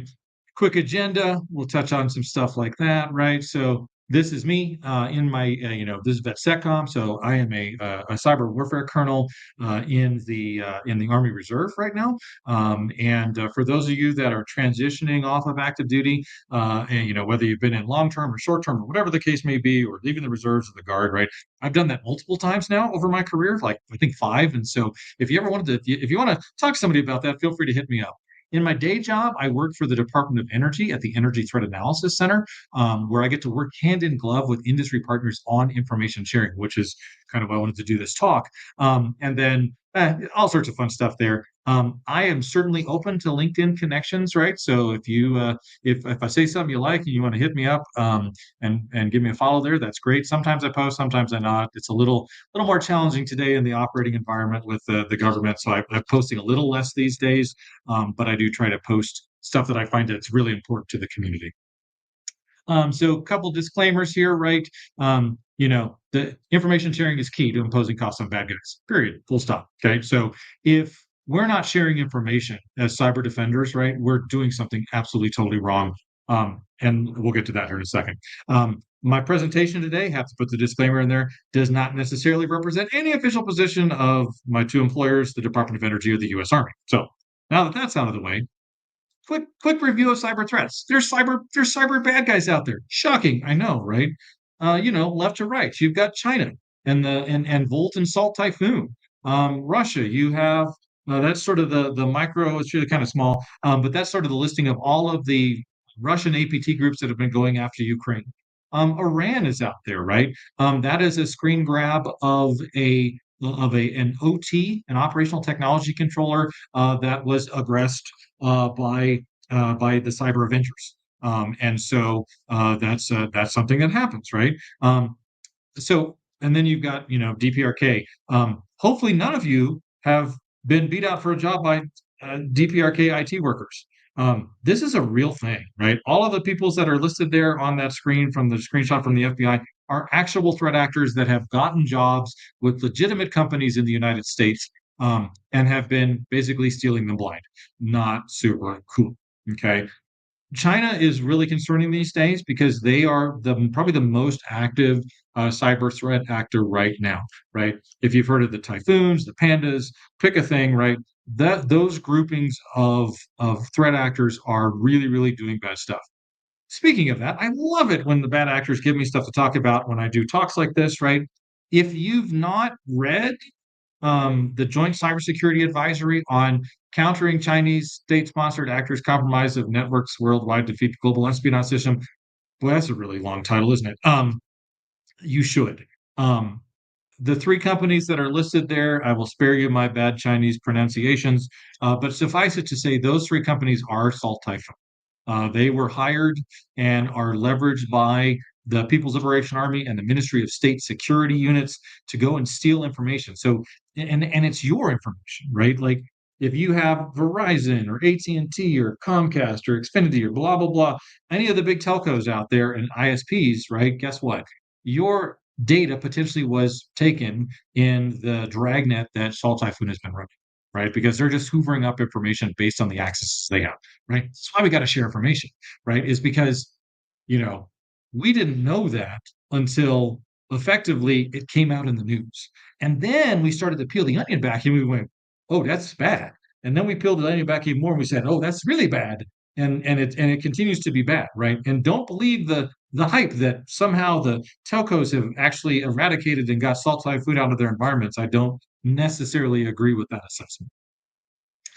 And bonus, another one that the PRC loves to use is these things called operational relay boxes. If you don't know what an orb is, I'm not going to spend a lot of time on it here because this is about information sharing, not about the technology side of stuff, right? But Team Cumray, that's the link there. They have a really, really great overview of that, right? This is like botnets 2.0 with obfuscation and VPNs, right? It's pretty darn scary how much activity is happening with orbs. And it's not just the PRC that uses them, but they absolutely love orbs. Okay, so how do we share information, right? So there's multiple ways to share information, right? You can share it internally or externally. You can do it manually, right? That's one way to do it, right? In fact, organizations that don't have a lot of resources typically share cyber information manually, right? Many organizations today are leveraging things like that are called cyber threat intelligence platforms or TIPS or CTIPs. Okay, I have a couple examples on a slide here. You got MISP, you got OpenCTI, right? Both of these are open source capabilities. OpenCTI is, we used to say this was like US and this was, or excuse me, this is actually out of France, and then this was out of Europe, right? They have a standard for sharing information similar to Stix and Taxi. We'll get to that in a second. That this was Europe and then this was the US, right? But CTIPs are a great way to gather in information about internal feeds in your environment, external sources, if you can afford them, right?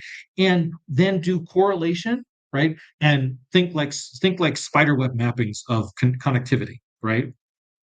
This is really important, right? Because if you don't have a place to house this stuff, it's really, really hard to say, oh my gosh, I saw that a few weeks ago. Where did I see that? I don't know where I saw that. CTIPs allow you to organize that information. Automated information sharing, right? So one of the cool things that came out in the 2011 to 2012 timeframes is Stix Taxi. Stix is the data format. It's a JavaScript object notation data format that allows you to format your cyber threat intelligence information for sharing if you decide to, right?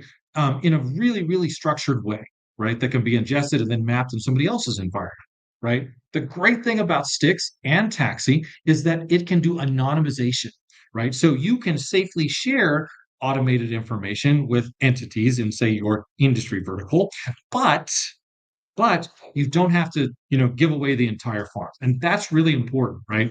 There's a lot of organizations out there today that are really, really concerned about sharing information at all, and I'll get to why we need to think about that here in just a minute. Okay, and then there's my favorite topic on the slide, inadvertent sharing.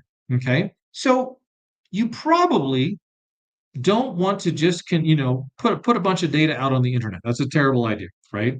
But you also need to think about where you put data on the internet, right? So like Virus Total or Joe Sandbox, or pick your favorite malware, online malware database that you use, right? These are cool. They're great repositories of information, but beware, right? If you take information from your environment and you share it on Virus Total, right? And let's say that information was related to a cyber threat actor, you could be the canary in the coal mine, right? And tell the threat actor, uh-oh, somebody has discovered me in their environment. I'm now going to go change my tactics, right? So sharing cyber information, yes, do it in an automated fashion, right? Gonculate it with all of the stuff in your environment so you can do those nice sort of crosswalks, right? But be careful where and how you share, especially on the open internet, because as many of you probably are aware, the internet's not a nice place. Okay, so what kind of information should you share? Well, obviously everything in the pyramid of pain on the left hand side there. Those could be all things you could share, right? On the right hand side, right? IOCs, right? And I left a freaking what did I put there? Anyways, I should have said hunting on my Onyx slasher. So IOCs, right? This is a reaction to something that has already happened. Okay, IOAs. Hey, I think I have a theory that a bad guy is doing something in my environment. What can I share with them, right? Or what can I share about them that allows me to go chase them someplace else? Okay. TTPs, really hard, right? Tactics, techniques, and procedures. That's when you think about like MITRE ATT&CK and all the other mappings that we do with how the threat actors do their badness, right? TTPs are really hard to ferret out. Okay. Malware samples are also good to share, right? And if you can't share those, hash values of the malware samples, right? Another thing to share, and many people, when they think about information sharing, all they think about is, oh, well, I can share that IP address of that bad thing that tried to get into my environment, or I can share that hash value of what I think is in my environment that's related to like a piece of malware, right? Okay. But how did you detect it? Right? Did you write an amazing rule, right, that allowed you to catch the bad guy in your, using your security information and event monitoring, your SIM, right, or some other capability, right? Something to think about there. Detections, configurations, right? Like if you have a really great configuration for a firewall that allows you to, stop the majority of the bad scanning that you're seeing, for example, right? Why wouldn't you want to share that with somebody else in your industry vertical, right? So when you think about what's cyber information to share as an organization, right? It's IOCs, it's IOAs, it's CTPs, but it's also the good stuff that you're doing in cyber defense itself. Okay. So why should we share information? Because the bad guys are frankly kicking our butts right now. Um, uh, the I would say, Styx Taxi. So a little history, real quick. So Styx Taxi came along in like 2011 timeframe, and the idea was, and it was really cool. It was a great idea. It was like, okay, cool. We're going to when I say we, the government, along with industry, are going to build this really amazing database that's going to house a bunch of threat information. How do we do that so that people can do it and feel good that they're not giving away the fall? So they came up with Styx Taxi. And the idea with Styx was to create an anonymized format with sharing, right? What also happened around that time? Unfortunately, Ed Snowden, right? And all of the bad stuff that came out of the Snowden event, and the information he stole from NSA Hawaii and rolled out to the door, and now he's in Russia and all this other stuff. And whatever your opinion is of Ed Snowden or the politics there or the geopolitics of that, right, doesn't matter to me, right? The point is that that was a break point for the industry, right? The industry said, right, industry in general said, we're not going to share information because clearly you're not going to be able to protect information that we share with you. Okay. A little farther down the road, you see CISA 2015 on there. That was an information sharing act that encouraged more sharing. It took roughly, I'd say, 8, almost 9 years of CISA the CISA Act being in existence, not CISA the organization, but cybersecurity information sharing, right? For that being in existence, for people to actually feel good about sharing information, not only amongst themselves, but with the government and the intelligence community. Okay. That we're 10 years behind in information sharing, folks, right? And so the more we share information in our industry verticals, cross industry vertical, right? In a public private partnership model, say with the government, right? The threat actors hate this, right? This will absolutely cause them to rethink their things. This is how we impose costs, right? If you share information in your industry vertical, right? The bad guys are going to go, man, they're going to go to the next industry vertical because they're going to realize that there's this crosstalk going on. If you don't think the bad guys aren't monitoring what we're doing and how we're sharing and what we're talking about, right, you're missing something, right? Because they absolutely are. They are absolutely paying attention to what's going on in, the internal politics of the United States, what's happening with industry regulation, all of these things, right? They are absolutely looking at this. I would argue that in many cases, cyber threat actors know our environments better than we do. Okay. Okay. If you share that, maybe you share that one piece of information that prevents a bad attack, right? That's really important, right? there's a lot of organizations out there, right? So my loaded question when I do these talks, right? Raise your hand. You got unlimited resources? Nobody has unlimited resources, right? And so if you work for a large organization, right, and you have the ability to share information, it's kind of like one of those moral and ethical sort of implications, right? You should share information because there's organizations out there that don't have the resources you do. Okay. Sometimes you have to share, right? Usually that sharing is compelled by law in an incident, which isn't super great, right? Talk to your lawyers. But at the end of the day, right, sometimes you have to do it. The Cybersecurity Information Sharing Act, which is unfortunately expired right now, right, provided that top level coverage for folks sharing information with the government, right, to make sure that it was going to be protected and it wasn't going to be used against them in regulatory actions. Okay. So it's kind of hamstring where I work at right now a little bit, but we're getting there. Okay. Right. One of the things that I really love and to think about when we think about cyber information sharing, right, is what can you open source? If you're willing to share a configuration, right, that would work for like say a whole bunch of stuff, right? Why not open source them? Right. And I know that's a weird thing for many organizations, right? It's like, well, that's our proprietary thing. Is a rule or a detection really proprietary? Right. If you can open source stuff like that, right, that can save someone else time. That can absolutely make the bad guys spend more resources, which is really what we want to do today. Think about that, right? Open sourcing is one of those ones, and it really helps with stuff like that. So, how do we share? Where do we share? Right? Well, there's really awesome ways to share information, right? You can share if you're the member of an ISAC, right? So that's the listing there that came out of a presidential policy directive, right? The one thing I'll say about ISACs is the most of them cost money. Okay. And sometimes they cost a fair amount of money. And so it's hard for small organizations, under resource organizations to join them. The sister to ISACs is the ISAL. These are volunteer information sharing organizations. They're generally free. There's a couple that have done a fee for service model for like getting information feeds out and stuff like that. And I kind of get that, right? The fees are pretty low, but most of them are generally free.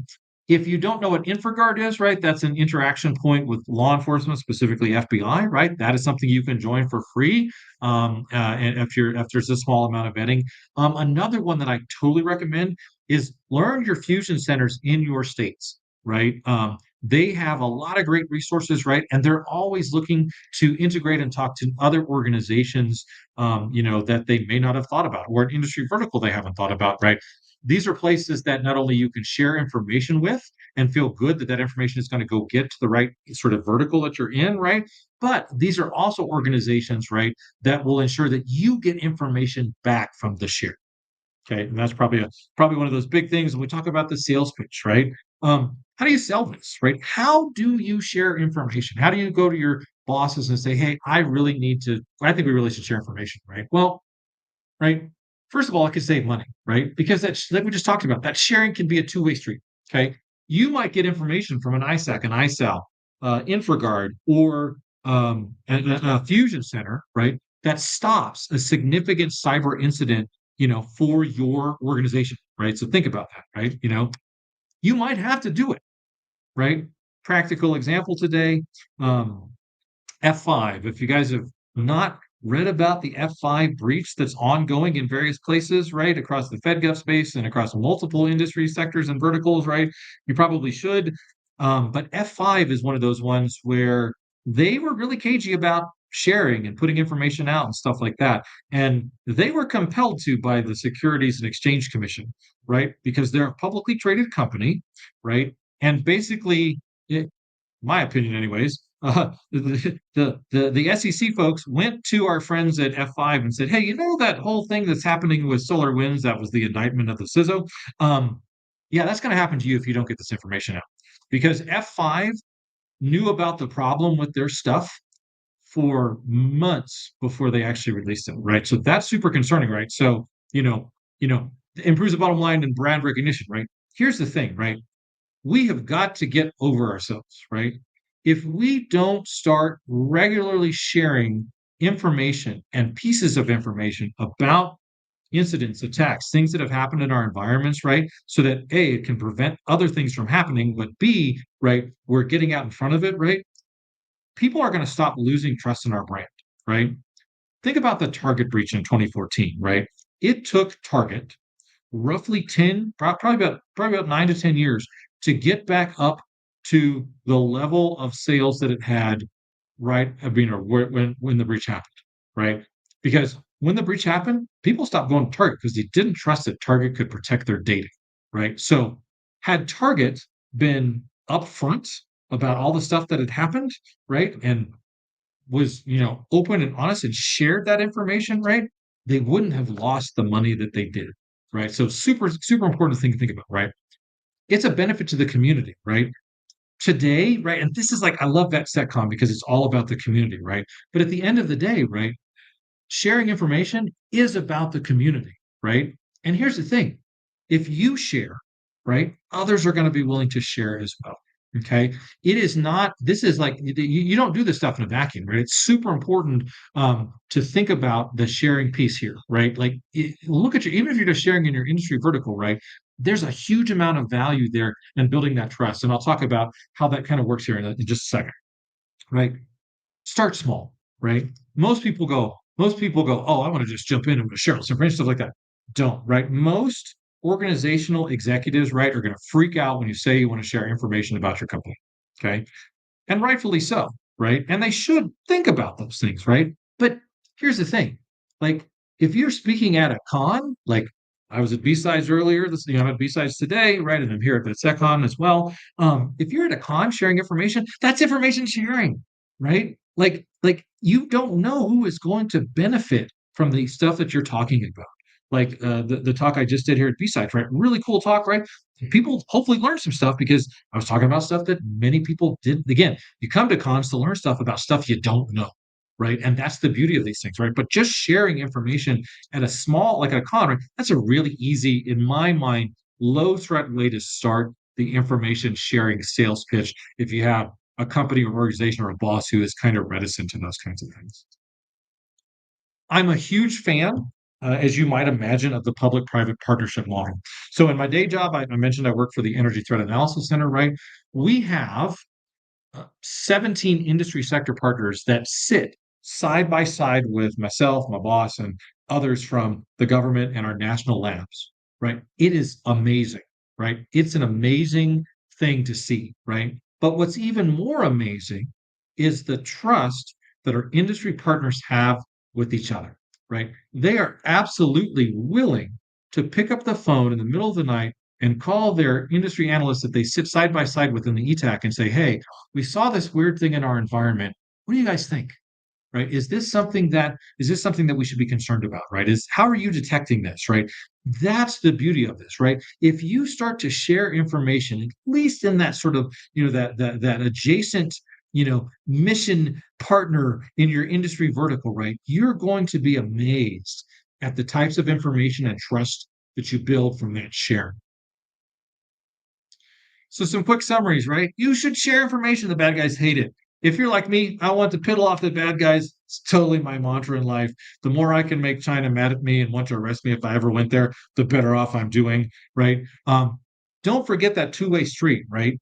If you share, others will, right? And you might actually prevent that incident, right? And like we talked about, you could potentially share lots of things, right? But caution, think about OPSEC, risk reward. Yep, talk to your lawyers and all that stuff, right? But the key takeaway here, right, folks, just like we have at VetSecCon, where you have all these amazing speakers and people that have come to talk to the group here and help like that, right? You have to, somebody's got to take the first step, right? And that's hard, but it's valuable, right? Just like you coming to VetSecCon right here to learn about this stuff, and be vulnerable and say, hey, I'm getting into the industry. How do I do this kind of thing, right? That's huge, right? And I certainly really appreciate that. And I'm going to get to the end here really quick. If you want to screen grab that and you want the slides, I'm happy to share them. That's my email, my fancy little logo thing here, right? Just shoot me an email there. I'm happy to send the slides over to you in PDF format. I'm going to stop sharing so I can see the screen and the camera and stuff like that. What? Okay, so I'm available for questions for the next few minutes. So let's see here. Um, Are you familiar with the Global Signal Exchange? I am a little bit, Ron. I think it's a good grouping, right? But just like everything else, right? Like you'd want to make sure that what you're sharing is anonymized, pseudonymized stuff like that, right? And then Ron also asked, with CISA 2015 expiring, what are the protections for businesses that share threat info? That is an excellent question. So there are a couple. So one, like for example, we're with my industry partners, right? We operate with them under a CRADA, so a cooperative research and development agreement that is run by the National Renewable Energy Lab, right? So within that, right, DOE has something called an ACES agreement. That's our cyber sharing arrangement with industry partners, and so we have some authorities, for example, at DOE, right? Other agencies have those authorities as well to do that kind of stuff. So there's some of that protection, right? Um, um, there are and great question, Tom. And so with CISA 2015, right? Again, you talk to your lawyers, right? Like that's a really important thing if you want to share information with the government. Um, and I will tell you from a government perspective, right? We don't know, and I'll tell you the dirty little secret: the government doesn't know everything, right? We have industry partners at ETech because we don't know it all, and we need their help. Um, Tom asks, is there an ISAC for small to medium-sized businesses? Is there? I don't believe there is, Tom. I'd have to go look at in fact, I will, let me go to the ISACs. God, ISACs. Let me see here. Let me go to the member ISACs here real quick. I'm looking real quick. I'm just going to scroll through. Um, there is not one that jumps at me, right? There are definitely some smaller and interesting ones, but there isn't one specifically for small and medium-sized businesses. And so, hey, maybe that's an opportunity to stand up an amazing information sharing community that's, potentially low cost. The other one to look at, and it might be easier to stand up an ISAO, an information sharing and analysis organization. Let me go to my ISAOs. That is the one right there. Let's scroll through there. Let me go through the iSales really quick. Cal, blah, blah, blah, cyber, no, no, no, we don't see one. No, no, we don't see one there. Yeah, I don't see anything that sort of fits that bill for like small and medium-sized businesses. So again, hey, that maybe we've identified a cool and interesting idea that folks would be interested in. So, other questions?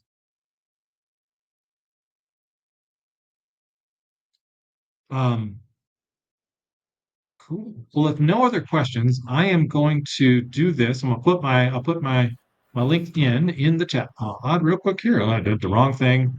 Minimize the wrong screen here. Put this right here. There you go. There's my LinkedIn. Happy to connect with you all. And no, one more question, and I'll get it back over to John. So, are you familiar with the National Network Security Information Exchange? I am, right. This is a good question. So, so CISA is definitely working to try to maintain those high-end things, right? So Department of Energy, for awareness, we're the sector risk management agency for, shockingly, the energy sector, right? The communications sector is actually CISA. And so they are definitely working to keep those things up and running as they rebalance what CISA is doing. Um, CISA, obviously, with the ongoing government shutdown, seeing lots of furloughs, stuff like that, right? We're all waiting to see how that is going to affect CISA and what CISA looks like coming out of the end of this.